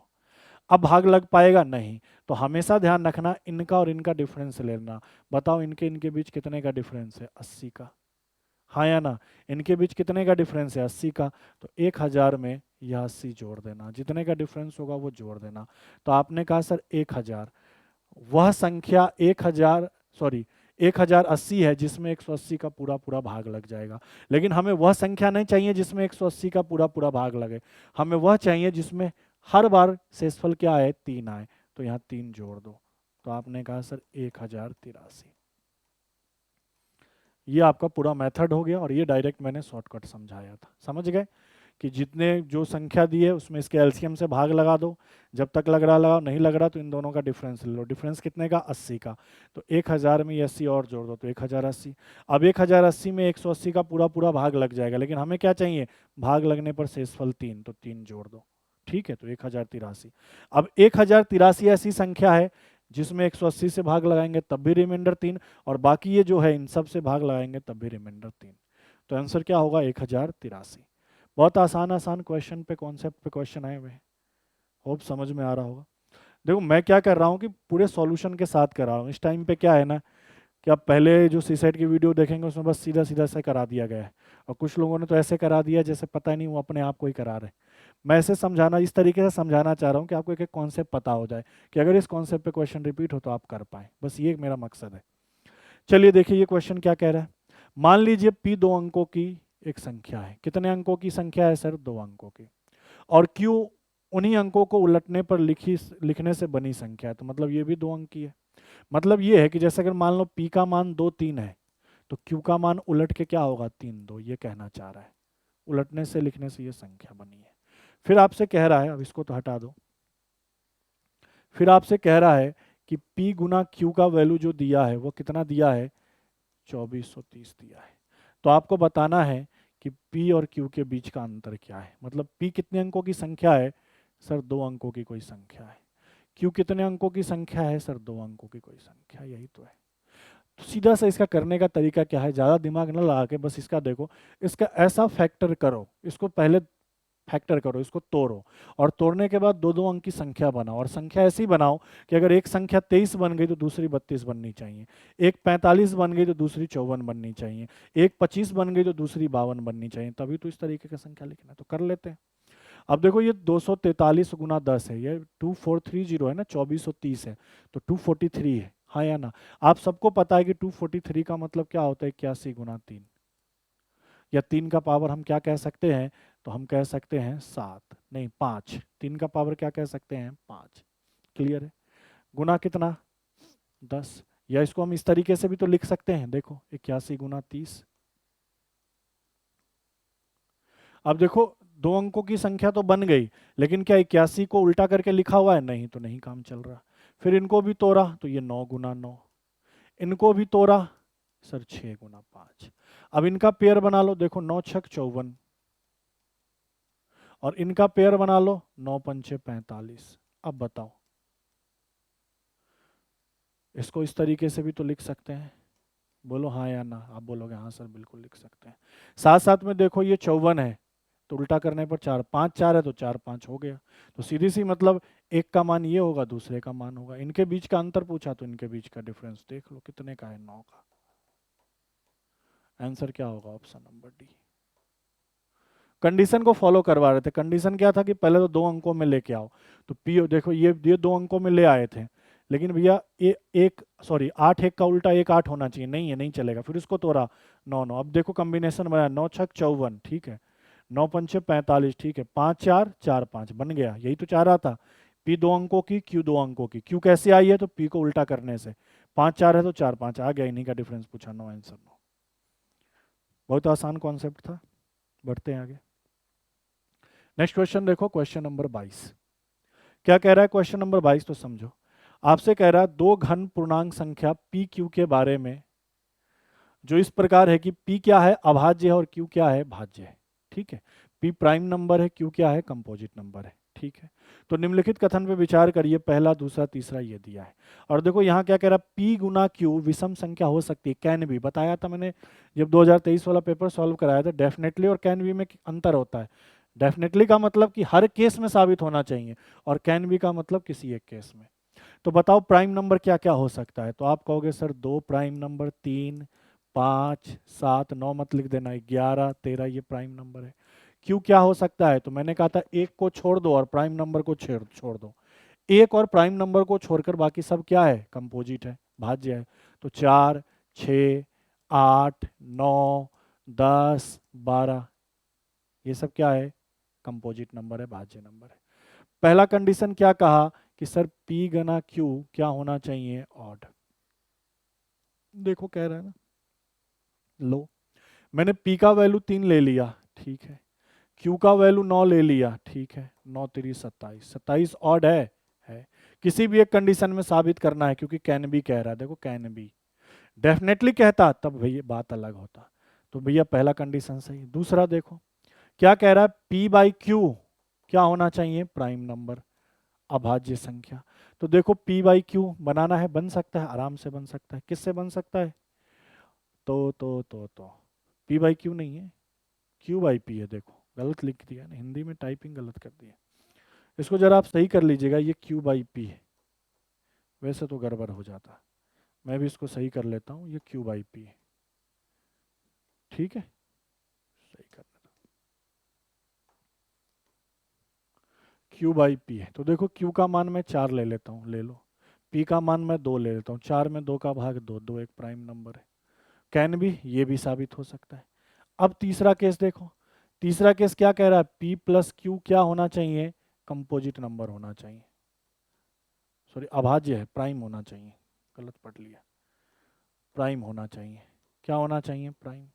तो मुझे जोड़ के लाना है प्राइम, तो देख के देखो, मैं अगर ये 3 ले लूँ, ये 3 ले लूँ, क्या क्या ले सकता हूँ, तो देखो 3 ले लूँ और 4 ले लूँ, हाँ या ना, 3 ये 4 ये, तो 4 और 3 7, 7 प्राइम नंबर हो गया। मतलब पहला केस भी फॉलो, दूसरा भी फॉलो, तीसरा भी फॉलो, तो मतलब क्या होगा, ऑप्शन डी। कैन बी का मतलब था कि कोई भी एक केस में काम बन जाए तो बन जाए, कोई भी एक केस साबित कर दीजिए तो काम हो गया। डेफिनेटली कहता तो अलग चीज होता, ठीक है। तो अपना आंसर क्या होगा, पहला दूसरा तीसरा तीनों फॉलो करेगा। अगले क्वेश्चन में चलते हैं, क्वेश्चन नंबर 23 देखिए, अच्छा क्वेश्चन है। क्या कह रहा है कि x और y दो पात्र है, x में 100 मिलीलीटर है, सॉरी 100 मिलीलीटर दूध है और y में भी 100 मिलीलीटर पानी है, ठीक है। x में 100 मिलीलीटर दूध है और 100 ml पानी है y में। x में से 20 ml दूध निकालकर y में डाला गया, इन्हें अच्छी तरह मिलाकर y का 20 मिलीलीटर मिश्रण निकालकर वापस x में मिलाया गया। यदि x में दूध का अनुपात m से निर्दिष्ट किया गया, मतलब दूध का अनुपात m से डिनोट किया गया, और y में जल का अनुपात n से डिनोट किया गया, तो निम्नलिखित में से कौन सा कथन सही होगा। अब देखो समझना, बहुत अच्छे से समझाता हूँ। सर ये x है और ये y है, ठीक है। स्टार्टिंग में बताइए कितना लीटर दूध है, 100 लीटर दूध है। देखो मैं मिल्क लिख रहा हूँ, मिल्क कितना है सर, 100 है। अब मिलीलीटर नहीं लिख के चल रहा, वही चीज़ है। वाटर कितना है सर, सर 100 है, ठीक है, लिख दिया 100। कह रहा 20 लीटर दूध निकालो, तो 20 लीटर दूध माइनस करिए, तो अब कितना मिल्क बचा सर, 80 लीटर, ठीक है। ये 20 इसमें से निकालकर इसमें डालना है, डाल दिया। अब ये 120 हो गया, कैसे, तो सर समझना कि वाटर क्या होगा, तो 100 के रेशियो में, और मिल्क कितने के रेशियो में, 20 के रेशियो में, मतलब किस रेशियो में, 5:1 के रेशियो में। समझ गए ये चीजें, कि 100 लीटर मिल्क वाटर था, 20 लीटर मिल्क इसमें और मिलाया, तो तभी तो ये 120 का क्या बना, मिक्सचर। ये तो मिक्सचर बन गया सर, लेकिन किस रेशियो में, 5 के रेशियो में वाटर और 1 के रेशियो में मिल्क। क्लियर है। अब यहां से 20 लीटर निकालकर यहां डाल दिया, अब कह रहा है कि यहां से 20 लीटर मिश्रण निकालो, यहां से 20 लीटर मिश्रण निकालो, क्या निकालो, मिश्रण। 20 लीटर मिक्सचर निकाल के इसमें मिलाना है, तो इस मिक्सचर में दूध और पानी दोनों होगा सर, इस मिक्सचर में दूध और पानी दोनों होगा, तो किस रेशियो में बढ़ जाएगा, तो इन रेशियो में। इनका टोटल कितना, 6, और इसी 6 का वैल्यू कितना है, 20 लीटर, हाँ या ना। तो अगर इसको काटोगे तो 10/3 आएगा, नहीं 20/6 होगा, काटा पीटी करोगे तो 10/3 आएगा ना। तो रेशियो का मान 10/3। तो मैं पूछूं कितने की मात्रा में पानी ली गई, तो आप कहोगे सर 5 × 10/3, तो 50/3। और दूध कितनी ली गई, तो 1 × 10/3, 10/3। ये वाटर और ये मिल्क। अच्छा इसको काट दो, ज़्यादा अच्छा होता, दशमलव में ले लेते हैं, ये 3.33 हो जाएगा, और ये कितना होगा, 16.66। मतलब जो 20 लीटर मिश्रण यहाँ से निकालकर इसमें डाल रहे हैं ना, इसमें मिल्क कितना जा रहा है, तो सर 3.3। मिल्क कितना जा रहा है सर, 3.3। तो मतलब अब यहाँ मिल्क कितना होगा, 83.33, और वाटर यहाँ कितना आ जाएगा, तो आप कहोगे सर 16.66। 20 लीटर जो यहाँ से लिया है मिक्सचर, उस मिक्सचर में 3.3 लीटर तो दूध आया, तो दूध को दूध से मिलाकर बना दिया 83.33। यहाँ पानी था नहीं, तो यहाँ से जो पानी आया वो 16.66। अच्छा ये इसमें से निकाल, तो इसमें से निकालना भी तो पड़ेगा। बताओ शुरू में कितना था दूध, पानी 100, कितना निकाला है, 16.66। घटा दोगे क्या आएगा सर, 83.33 पानी। अच्छा ये तो वाटर की बात हो गई। अब यहाँ मिल्क की बात कर ले, तो मिल्क कितना होगा, तो आप कहोगे सर ये 20 था मिल्क, क्योंकि यहाँ से यहाँ निकाल के दिया था, इसमें से 3.33 कम कर देंगे, तो 20 में से अगर 3.33 कम करेंगे तो कितना बचेगा 16.66। अब सब कुछ क्लियर हो गया। सारे प्रोसेस के बाद इस वाले में मिल्क है 83.33 और वाटर है 16.66 और इस वाले में वाटर है कितना 83.33 और मिल्क कितना है 16.66। अब हमसे क्या कह रहा है कि x में दूध का अनुपात m लिया जाए, यहाँ से दूध का अनुपात m लिया जाए और वहाँ से पानी का अनुपात n लिया जाए। तो बताओ दूध कितना है, तो आपने कहा सर 83.33 x से, और y में पानी कितना है, तो आपने कहा सर 83.33 है। तो क्या दिख रहा है, बराबर दिख रहा है, तो बराबर है। आंसर क्या होगा, m इक्वल टू n। पहला ऑप्शन क्या होगा, बिल्कुल सही होगा, m इक्वल टू n। आसान था, थोड़ा मिक्सर एलिगेशन का कॉन्सेप्ट था, हो गया, क्लियर है। बस ध्यान रखिएगा कि यहाँ से निकालिएगा यहाँ जोड़िएगा, यहाँ से निकाले यहाँ जोड़े। अब यहाँ प्योर दूध निकाला था इसीलिए किसी रेशियो में बांटने की जरूरत, प्योर 20 लीटर जोड़ दिया। लेकिन यहाँ से जब यहाँ 20 दे रहे हैं मिश्रण, तो उसमें दूध और पानी दोनों है। तो पहले ही मैंने देखे दूध और पानी का रेशियो 5:1 था, तो पानी इतने के रेशियो में जाएगा, दूध इतने के रेशियो में जाएगा। इधर जाएगा तो प्लस, और इसमें से घटेगा भी ना, यहाँ से जब निकालोगे तो घटेगा भी। तो 100 में से 16.66 निकाला तो 83.33 पानी, और दूध कितना 16.66। उस साइड का दूध का, इस साइड का पानी का वैल्यू बराबर होगा, ऑप्शन नंबर ए। चलिए अगले क्वेश्चन में बढ़ते हैं। नेक्स्ट क्वेश्चन देखिए क्या कह रहा है। क्वेश्चन नंबर जो 24 है वो कह रहा है एक सुनेतर अंक समझते हैं, देखो वन नन जीरो डिजिट, मतलब अंक जिसमें जीरो ना हो, वो सारे अंक जिसमें जीरो ना हो। तो कितने अंक है टोटल, 9, हाँ या ना। अंग्रेजी वर्णमाला से एक स्वर और एक व्यंजन से पासवर्ड बनाने में इस तरह प्रयुक्त किए जाने हैं कि हर पासवर्ड स्वर से शुरू हो, वोवेल से शुरू हो, और व्यंजन पे क्या हो, समाप्त हो। तो ऐसे कितने पासवर्ड बनाए जा सकते हैं। देखो आपको 3 डिजिट का पासवर्ड बनाना है, 1 2 3। स्टार्ट वोवेल से होना चाहिए, एंड कॉन्सोनेंट पे होना चाहिए, और बीच में आपका क्या होना चाहिए, तो डिजिट होना चाहिए, ये कह रहा है। ठीक है, शुरुआत कहाँ से हो, तो देखो यहाँ लिख दिया था शुरू स्वर से। पासवर्ड, हर पासवर्ड स्वर से शुरू हो, व्यंजन पे एंड हो।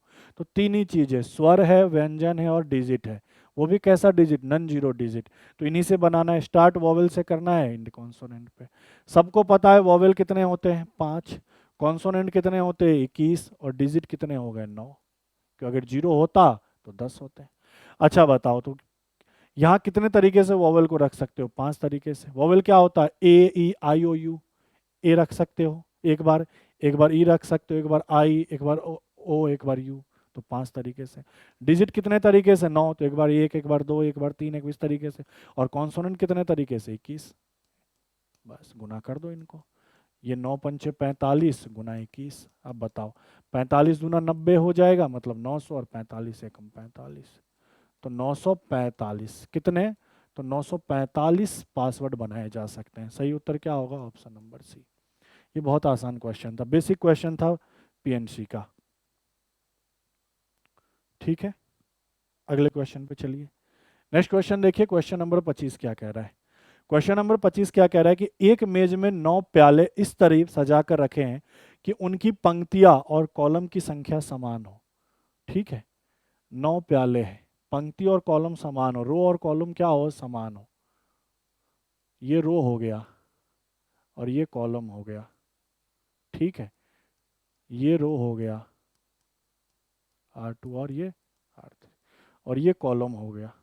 तो बताओ 9 प्याले को सजाने हैं, तो इस तरीके से तो बनेगा मैट्रिक्स 3 × 3 का, 3 3 6 9, 3 3 6 9, रो 3 3 का, कॉलम भी 3 3 का, हाँ या ना। फिर क्या कह रहा है, इनमें से 6 प्यालों में कॉफी और 3 प्यालों में चाय है। कॉफी की बात करें, देखो कॉफी कितने प्याले में है, 6, और टी की बात करें, टी कितने प्याले में है, 3। ठीक है, इन्हें कितनी प्रकार से इस तरह रखा जा सकता है कि प्रत्येक पंक्ति में कम से कम 1 कॉफी का प्याला हो, हर लाइन में कम से कम 1 कॉफी का प्याला हो। तो क्या सोच सकते हो, देखो कि मैंने कहा कॉफी कॉफी कॉफी, क्योंकि 6 ही कॉफी है। तो एक कंडीशन ये हो सकता है कि हर जगह कॉफी हो, क्योंकि कह रहा है ना कंडीशन कि हर प्याले 1 प्याला कॉफी का तो होना ही चाहिए कम से कम। दूसरा, 2 कॉफी रख दो, तीसरा 1 कॉफी रख दो, यही तो बन सकता है। और बाकी जगह जगह क्या होगा, जहां कॉफी नहीं होगा वहां टी होगा। अच्छा, एक कंडीशन ये भी तो बन सकता है सर कि मैंने यहाँ यहाँ कॉफी रख दिया, यहाँ टी रख दिया, यहाँ यहाँ कॉफी रख दिया, यहाँ टी रख दिया, यहाँ यहाँ कॉफी रख दिया, यहाँ टी रख दिया। बताओ 2 केस हो सकते हैं। आप किसी तरीके से एडजस्ट कर पाओ तो बताओ। फिलहाल तो यही चीज सोच सकते हैं, तीनों में कॉफी हो या 2 में कॉफी हो या किसी एक में कॉफी हो, या 2 में कॉफी हो 1 में टी हो। 6 3 9, 6 3 9, यही चीज तो, क्योंकि टोटल तो 9 ही है ना, 9 प्याले। क्लियर है। अब चलो एक चीज देखो, अब इसको सजाना सीखना होगा। मैं इस साइड कर रहा हूँ, थोड़ा स्पेस का अभाव है तो यहाँ समझ लीजिएगा, और यहाँ समझ लीजिएगा। बताइए यहाँ कॉफी कितनी बार है, 3 बार, तो इसको कितनी फैक्टोरियल सजा सकते हैं, 3 फैक्टोरियल। और आपको पता है रिपीट 3 बार हो रहा है कॉफी कॉफी, तो फैक्टोरियल 3 का भाग, ऐसा पढ़ा रखा है ना आपको। और आपको पिछले ये 2023 में भी कह, जैसे मान लीजिए DOGG है, तो कितने तरीके से व्यवस्थित कर दोगे, तो 4 लेटर है तो 4, और जी 2 बार रिपीट हो रही है तो हो रहा है तो फैक्टोरियल 2, हो रहा नहीं है, हो रहा है, तो इस तरीके से सजा सकते हैं। इसी तरीके से तो व्यवस्थित करते हैं, तो वही व्यवस्थित करना है। 3 और फैक्टोरियल 3, तो बताओ इसका वैल्यू क्या हो जाएगा, तो आप कहोगे सर 1। यहाँ क्या लिख सकते हैं, फैक्टोरियल 3, और यह कॉफी 2 बार है तो फैक्टोरियल 2 नहीं, तो फैक्टोरियल 3 को क्या लिख सकते हो, 3 गुना 2, और फैक्टोरियल 2 को 2 गुना 1, तो 2 से 2 कट के इसका वैल्यू कितना आ जाएगा, 3। अच्छा, यहाँ पे भी क्या लिख सकते हो, फैक्टोरियल 3 और बटा फैक्टोरियल 2। फैक्टोरियल 2 किसके लिए, तो 2 बार टी आ गया इसके लिए, इसका भी वैल्यू कितना होगा, 3। तो आपने कहा सर इन तीनों को गुना कर दिया, 3 3 9 और 9 गुना 1 9, तो 9 यहाँ बन गए। क्लियर है। अच्छा एक चीज और सोचो, 9 तो ये बन गए। अब ये जो रो है देखो, ये R1 है, ये R2 है और ये R3 है, ये रो आपस में चेंज भी तो हो सकते हैं, नहीं हो सकते हैं। जैसे R1 वाला डेटा यहाँ आ जाए, CCC यहाँ आ जाए, हाँ या ना, ये यहाँ चले जाए, समझ रहे हो, ये वाला डेटा यहाँ चले जाए, ये वाला डेटा यहाँ आ जाए, मतलब ये जो तीनों रो है ये भी तो आपस में चेंज हो सकते हैं, हाँ या ना। तो इन तीनों रो को अरेंज करने के लिए हम क्या लिखें, 3 ही रो है ना, तीनों रो को अरेंज करने के लिए फैक्टोरियल 3। जैसे डॉग को व्यवस्थित करना है तो DOG 3 लेटर थे, 3 फैक्टोरियल। तो इन 3 रो को भी तो अरेंज कर सकते हैं ना, आपस में इंटरचेंज हो सकते हैं, कि ये यहाँ आ जाए, ये यहाँ आ जाए, ये यहाँ चला जाए, एक कॉम्बिनेशन ये भी हो सकता है। एक ऐसा हो सकता है कि ये यहाँ चले जाए, ये यहाँ आ जाए, हाँ या ना। तो इस तरीके से कितने एक रो को हम व्यवस्थित करेंगे, 3 को, तो उसके लिए फैक्टोरियल 3। तो 9 ये और फैक्टोरियल 3 का मतलब 3 गुना 2 गुना 1 लिखो, चैनल लिखो। तो आपने कहा सर 54, 54 तरीके से तो पहला केस व्यवस्थित हो जाएगा, 54 तरीके से तो पहला केस क्या हो जाएगा, व्यवस्थित हो जाएगा। ठीक है। अच्छा अब ये दूसरे केस में आए, केस नंबर 2 में आए। ये केस नंबर अपना क्या था, फर्स्ट था। यहां देखो तो यहां देखो कितने हैं, तो फैक्टोरियल 3, भाग किसका, फैक्टोरियल 2 का। इस साइड ही लिख देता हूँ, स्पेस का अभाव, इस साइड लिखो, कहाँ चला गया, फैक्टोरियल 3 डिवाइड फैक्टोरियल 2। ये भी क्या, फैक्टोरियल 3 डिवाइड फैक्टोरियल 2। ये भी क्या, फैक्टोरियल 3 डिवाइड फैक्टोरियल 2। बोलो हाँ या ना। 3 है, 3 2 बार सी है, 2 बार। तो बताओ इसका वैल्यू क्या आएगा, तो आपने कहा सर 3 आएगा। ये भी क्या आएगा सर, 3 आएगा।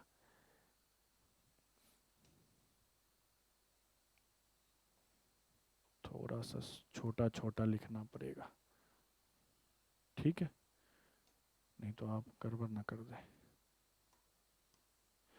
इसका भी वैल्यू 3, इसका भी वैल्यू क्या आएगा, 3।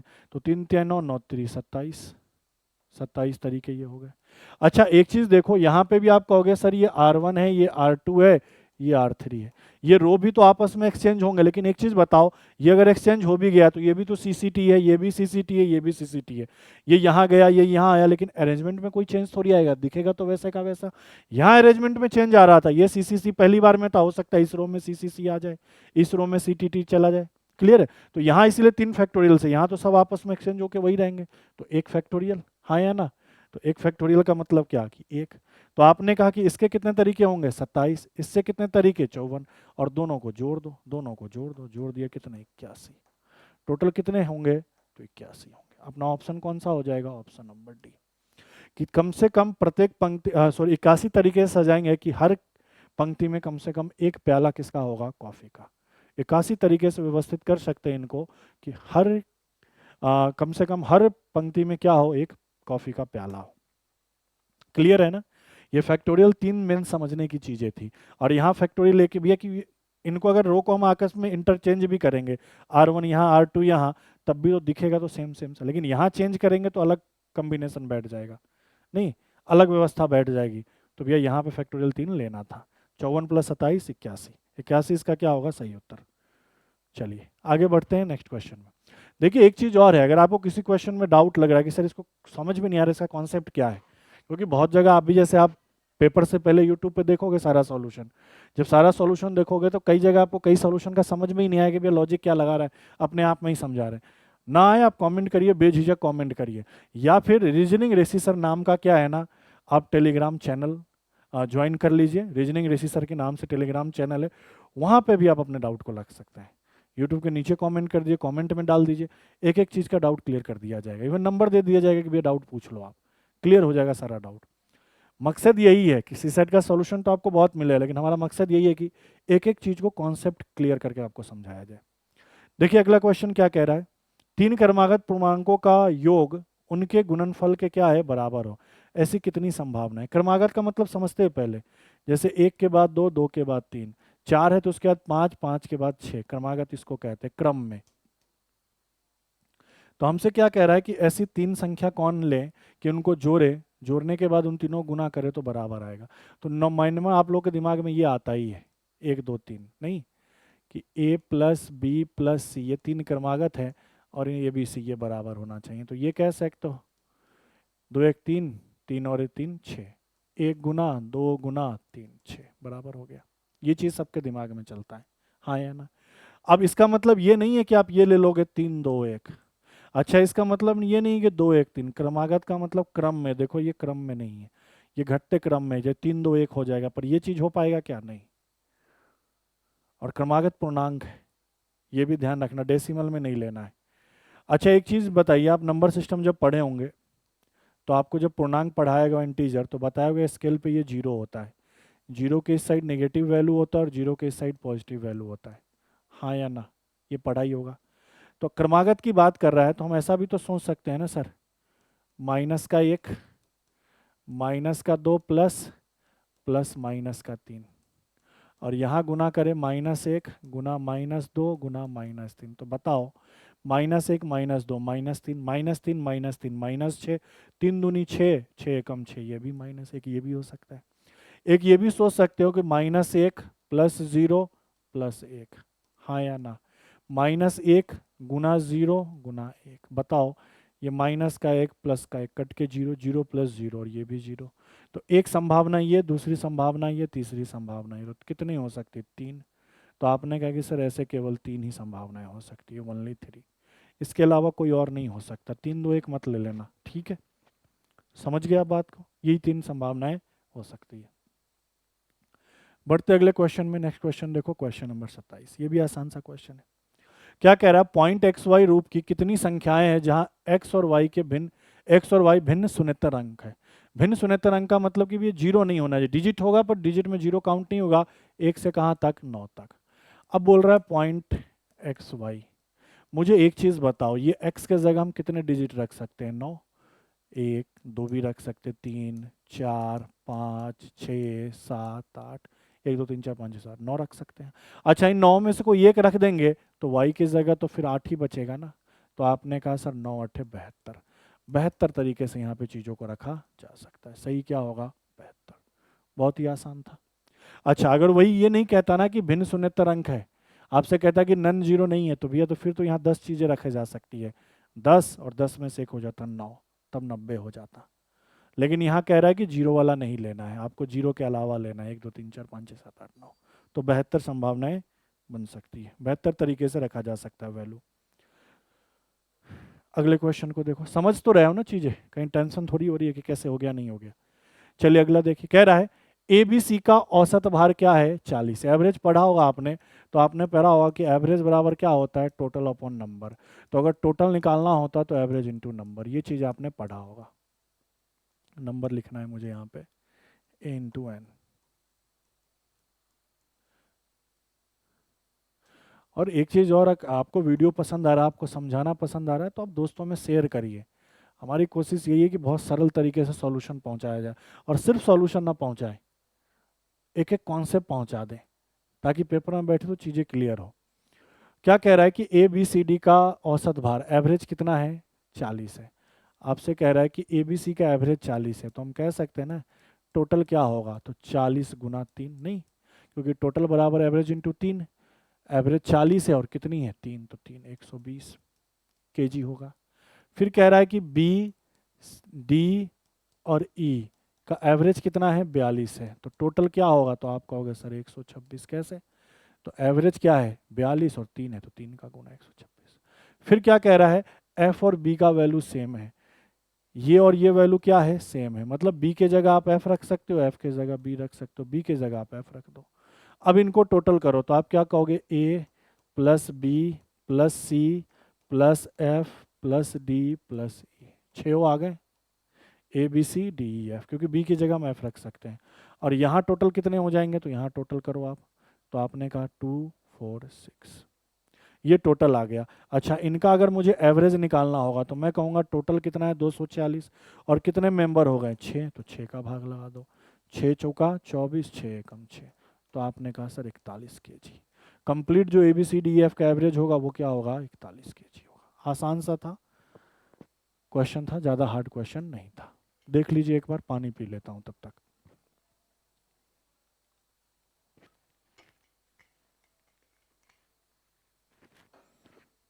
जल पी लेता हूँ, ठीक है। बढ़े अगले क्वेश्चन में, देखिए नेक्स्ट क्वेश्चन, अच्छा क्वेश्चन है। इसका हिंदी भी देख लीजिए, ये ठीक है।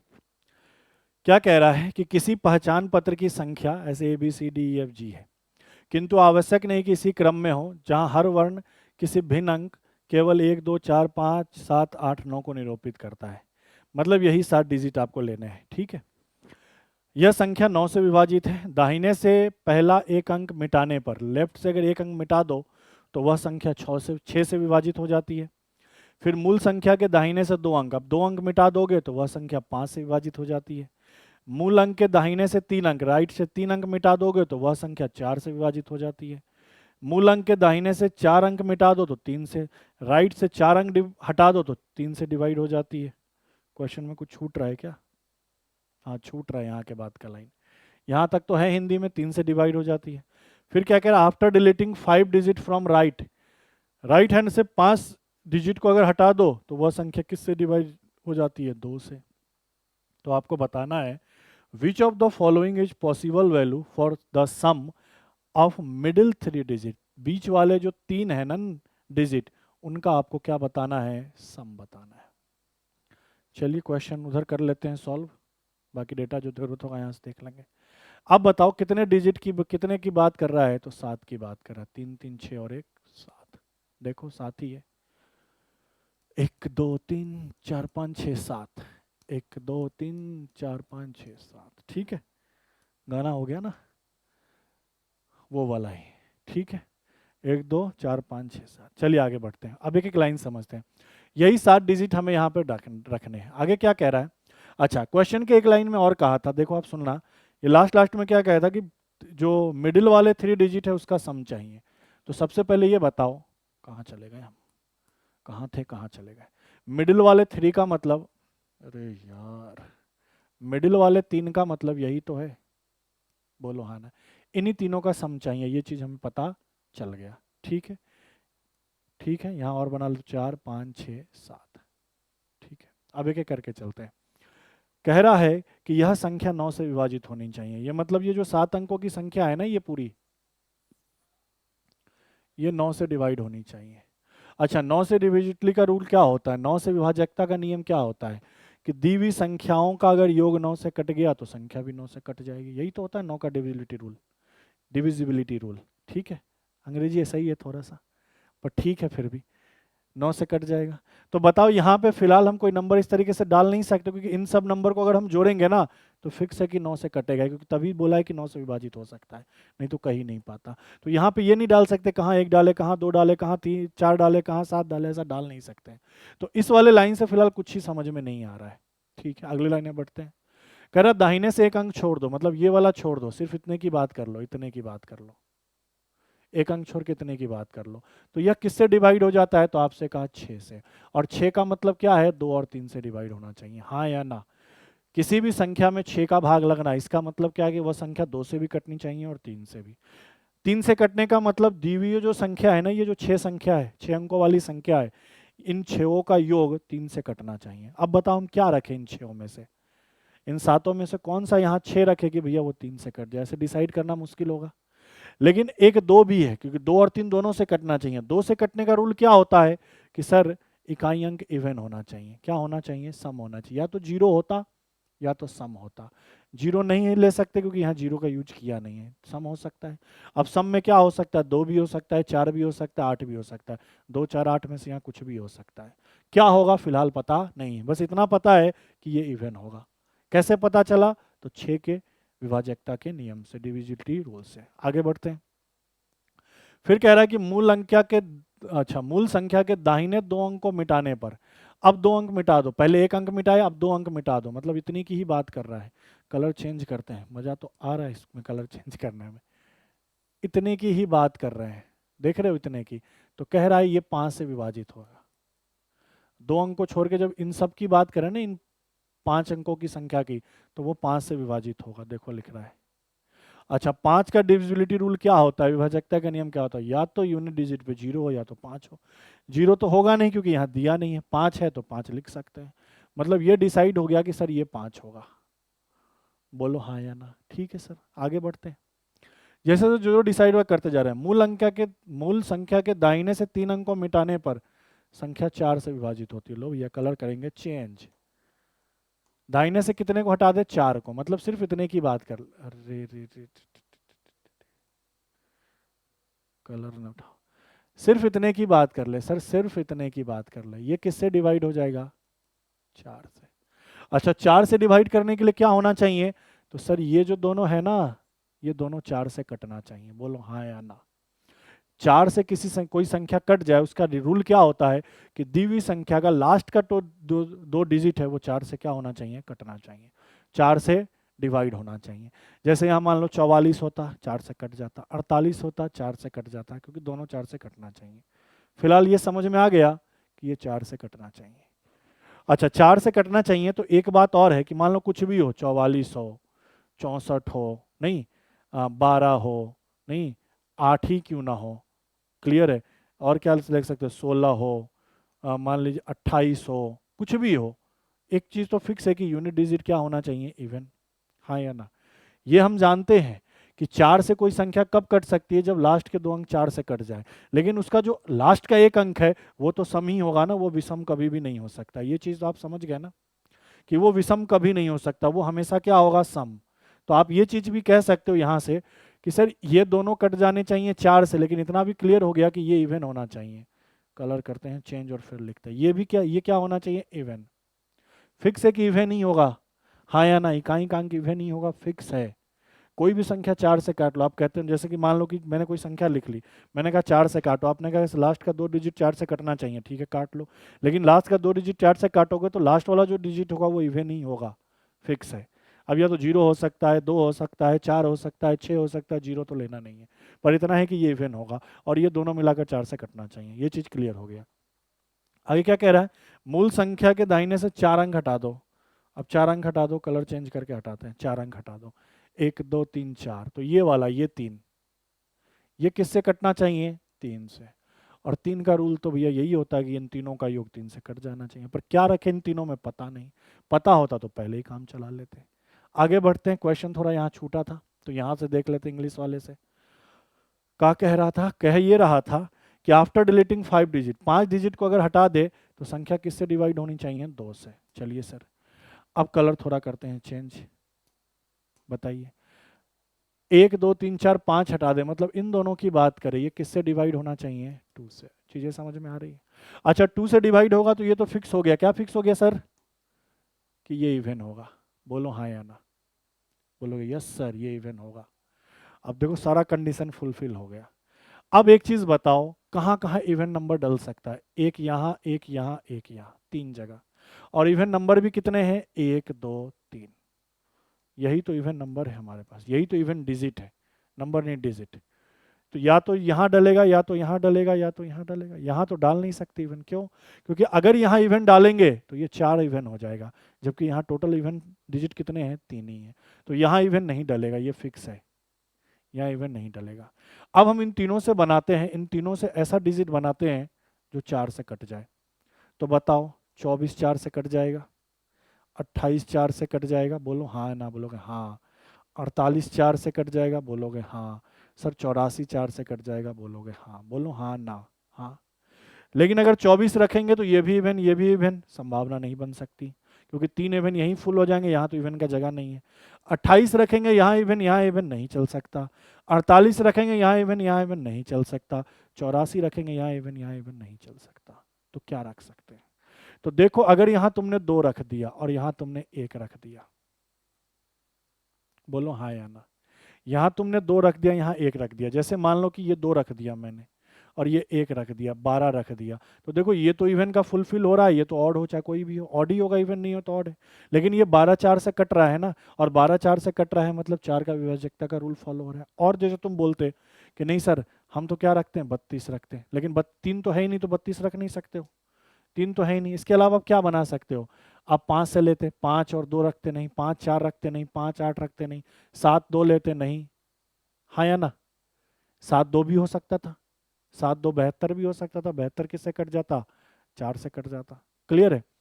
8 और अच्छा 7 2 भी रख सकते थे, देखो बैठ ही गया ना 7 2, 7 2 रख सकते थे, 72 72 4 से कट जाता। और क्या रख सकते थे? 7 8 नहीं होता, और बाकी कोई भी नहीं रख सकते, कॉम्बिनेशन बैठा लो। अच्छा यहाँ 7 और 2 रखते, तो जरा सोच के देखो, 7 2 9 और 5 14, 14 तो ऑप्शन में है ही नहीं। अगर 7 और 2 रखते तो 7 2 9 5 14, 14 तो ऑप्शन में है ही नहीं, मतलब 72 की संभावना नहीं होगी, 1 2 ही हो सकता है। तो इन तीनों का योग तो पूछा है बीच वाले का, 5 2 7 और 1 8, 5 + 2 + 1 8। आई होप बहुत अच्छे से आपको क्लियर हो गया होगा चीज़ों को समझना। मैंने पूरा निकाल कर बताया कि कैसे कैसे इसका सॉल्यूशन हो सकता है। बेहतर हो सकता है, लेकिन बेहतर क्यों नहीं होगा? क्योंकि जब उनको जोड़ेंगे तो 14 आ जाएगा, और 14 ऑप्शन में है ही नहीं, मतलब 14 से छोटा वाला ही होगा। तो 1 2 और 5 हो सकता है। क्लियर है? नहीं है तो अच्छे से वापस रिपीट करके देख लीजिएगा, पर अच्छे से समझाया आपको। कुछ क्वेश्चन का एक आध लाइन यहाँ छूटा हुआ है तो वो इंग्लिश से देख लिया था यहाँ से। ठीक है, बढ़ते हैं अगले क्वेश्चन में। नेक्स्ट क्वेश्चन देखिए। हाँ ये है, इसका हिंदी वर्जन भी देख लीजिए। क्या कह रहा है? अंक 1 से 9 है। क्या है? अंक 1 से 9 3 पंक्तियों में इस प्रकार व्यवस्थित किए गए हैं कि प्रत्येक पंक्ति के 3 अंक है। प्रत्येक पंक्ति में 3 अंक है, 3 अंक है, देखो भैया 3 अंक है। फिर क्या कह रहा है कि दूसरी पंक्ति में बनी संख्या पहली पंक्ति में बनी संख्या की 2 गुनी। जैसे मान लो अगर ये ABC है तो इसका 2 गुना करेंगे तब ये वैल्यू आना चाहिए, 2 गुना ABC होना चाहिए, कहने का मतलब ये। फिर क्या कह रहा है? पहली पंक्ति में बनी संख्या की 3 गुनी, तीसरी पंक्ति में बनी संख्या पहली पंक्ति की 3 गुनी होनी चाहिए। ये पहला का 3 गुना आना चाहिए, मतलब 3 गुना ABC आना चाहिए। मान लो ये 3 अंकों की ABC है तो दूसरा क्या होगा? दूसरी पंक्ति वाला 2 गुना ABC, तीसरी पंक्ति वाला 3 गुना ABC, ऐसा कह रहा है। आगे क्या कह रहा है? किसी अंक को 2 बार रखने की अनुमति नहीं है, कोई भी अंक आप 2 बार रिपीट नहीं कर सकते। जैसे मान लो यहाँ 7 आ गया तो वापस इसमें 7 नहीं आना चाहिए, यहाँ 8 आ गया तो इसमें 8 नहीं आना चाहिए। तीनों में कोई भी नंबर डबल बार रिपीट नहीं होना चाहिए। जो यहाँ रिपीट हो गया वो यहाँ नहीं होना चाहिए, जो यहाँ हो गया वो यहाँ नहीं होना चाहिए, ऐसा कह रहा है।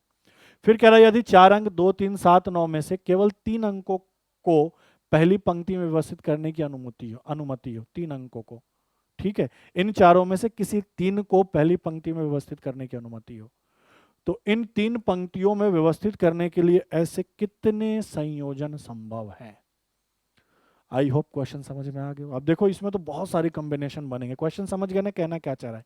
ये जो होगा उसका 2 गुना ये होगा, और ये जो होगा इसका 3 गुना होगा। बस ध्यान रखना कि अगर यहाँ 1 2 3 है, मान लो जैसे मान लो ये 1 2, समझा रहा हूँ, 1 2 3 है तो इसका 2 गुना क्या होगा? 2 4 6।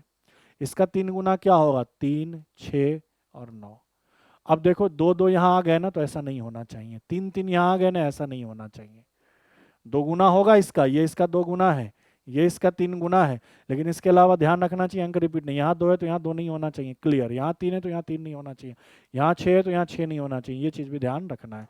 अब हम चलते क्वेश्चन के सॉल्यूशन पे। आई होप क्वेश्चन समझ में आपको आ गया होगा। क्वेश्चन समझ में आ गया होगा, समझे बच्चे? चलिए,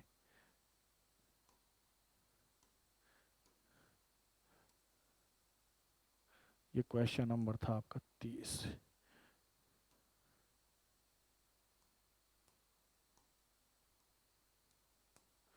चलिए क्वेश्चन के सॉल्यूशन पे चलते हैं। हमसे कहा ये 4 अंक है, क्या है सर?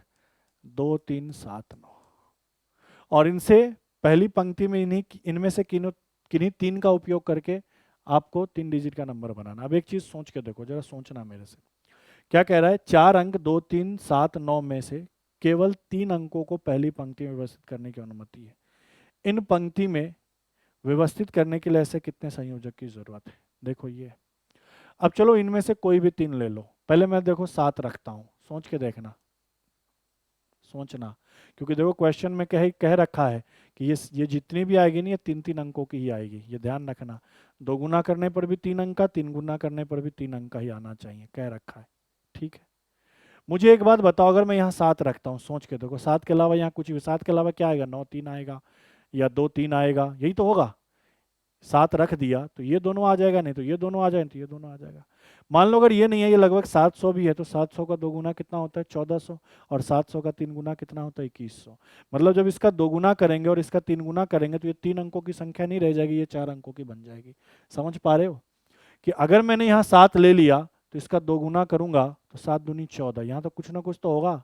अरे अगर 2 3 भी है तब भी 2 गुना करूंगा तो ये 4 अंकों की संख्या हो जाएगी, और इसको 3 गुना करूंगा तो 4 अंकों की संख्या हो जाएगी। मतलब 7 तो नहीं रख सकते पहले स्थान पे। समझ गए ना ये चीज? दूसरा 9 भी नहीं रख सकते। सोच के देखो, अगर यहाँ 9 रख दिया और 3 अंक का ही हमको संख्या चाहिए, हाँ या ना? तो आप एक बात बताओ, यहाँ 9 के अलावा कोई भी वैल्यू रखे, 2 3 रखे, 3 2 रखे, 3 9 रखे, सॉरी 3 7 रखे, 3 2 रखे, 2 3 रखे, कुछ भी रखे, इन्हीं तीनों में से तो कोई ना कोई रखोगे, इन्हीं तीनों में से तो कोई ना कोई रखोगे। तो ये 9 दूनी 18 और 9 3 27, ये भी 4 अंकों का बन जाएगा, हाँ या ना? तो मतलब पहले स्थान पे किसी भी हाल में 9 और 7 नहीं आ सकता। ये चीज आपके क्लियर हो जानी चाहिए अभी तक, कि पहले स्थान पे 2 3 7 9 में से ये दोनों तो पहले स्थान पे नहीं आ सकता। आ क्या सकता है? 2 या फिर 3। क्लियर है? अच्छा, आप 2 से देखते हो, मान लो 237 बनाया, ध्यान देना इस चीज का, 237 लिया, पहले इन तीनों से बनाया, तो बताओ इसका 2 गुना कर रहा हूं, 7 दूनी 14, 2 गुना करना है ना, 7 दूनी 14, 3 दूनी 6 और 1 7, हाँ या ना? फिर 2 दूनी 4। अब एक बात बताओ, बोला था कि जो पहली पंक्ति में नंबर है ना, जो डिजिट है, वो दूसरी पंक्ति में नहीं आना चाहिए। पहली पंक्ति में 7 है तो दूसरी पंक्ति में 7 आ गया, तो बताओ ये 237 का कॉम्बिनेशन सही होगा क्या? नहीं, 237 तो ले ही नहीं सकते। मान लो तुमने 273 ले लिया, या कोई और डिजिट ले लिया, जैसे मान लो, मैं और एक दो जो समझा देता हूँ, फिर उसके डायरेक्ट आंसर पे ही चलेंगे। मान लो तुमने 372 ले लिया, इन तीनों को ले लिया। स्टार्ट 3 से करना पड़ेगा या 2 से करना पड़ेगा? 7 और 9 से स्टार्ट नहीं हुआ, क्यों नहीं होगा ये समझा दिया। अब यहाँ करो, 2 दूनी 4, 7 दूनी 14, 3 दूनी 6 और 1 7, 2 गुना करा तब भी ये रिपीट हो गया और ये भी रिपीट हो गया। बोलो हाँ या ना? बोलोगे यस सर रिपीट हो गया, जबकि रिपीट नहीं होना चाहिए ये कहना चाह रहा है। तो ये भी कॉम्बिनेशन सही होगा क्या? नहीं। इसी तरीके जब तुम करोगे ना, तो जब तुम 273 लोगे, जैसे 273 लो, इसका 2 गुना करो, तो आपने कहा सर 3 दूनी 6, 7 दूनी 14, 2 दूनी 4 और 1 5, इनमें से कोई रिपीट किया? नहीं। सर इनका 3 गुना करो, कर दिया, 3 तिया 9, 7 तिरी 21, 3 तिया 9, 7 तिरी 21, 2 3 दूनी 6 और 2 8। अब बताओ 2 7 3 यहाँ है क्या? 5 4 6 है क्या? नहीं, सब अलग अलग है। देखो 1 2 3 4 5 6 7 8 9। तो आप कहोगे कि ऐसे कौन से वैल्यू संभव है? तो 3 वैल्यू संभव है। नहीं, इन पंक्ति में व्यवस्थित करने के लिए ऐसे कितने संयोजक संभव है? तो यही संभव है, यही 3 ही तो संभव है। क्लियर है ये चीजें? तो आपने कहा कि सर वो नंबर क्या लेना पड़ेगा? 273। कितने संयोजक संभव है? तो 3 संयोजक संभव है। 3 कौन कौन से संयोजक? तो एक ये, एक इसका 2 गुना और एक इसका 3 गुना। बाकी और कोई भी संयोजन बनाना, स्टार्ट 2 से करना या 3 से करना, देखना रिपीट हो जाएगा अंक, और अंक रिपीट नहीं होना चाहिए, वो बस इसमें रिपीट नहीं हो रहा है। किसको लेने पर? 273 को लेने पर। अब आप सोच बोलोगे सर हमें तो वैसे सारी संभावनाएं बनाकर चेक करनी पड़ेगी, पेपर है तो चेक करना पड़ता, और किस्मत अच्छा होता तो एक बार में ही पता चल जाता। क्लियर है? अब जैसे 237 है, 273 ले लिया। आप बोलोगे सर 237 का 239 लेकर चेक कर सकते हैं, बिल्कुल चेक कर सकते हैं। जैसे देखो 239 ले लिया, अब इसका 2 गुना करो, 9 दूनी 18, 3 दूनी 6 और 1 7, 2 दूनी 4 और 1 5, नहीं 9 दूनी 18, 3 दूनी 6 1 7 और 2 दूनी 4, 448 आएगा, सॉरी।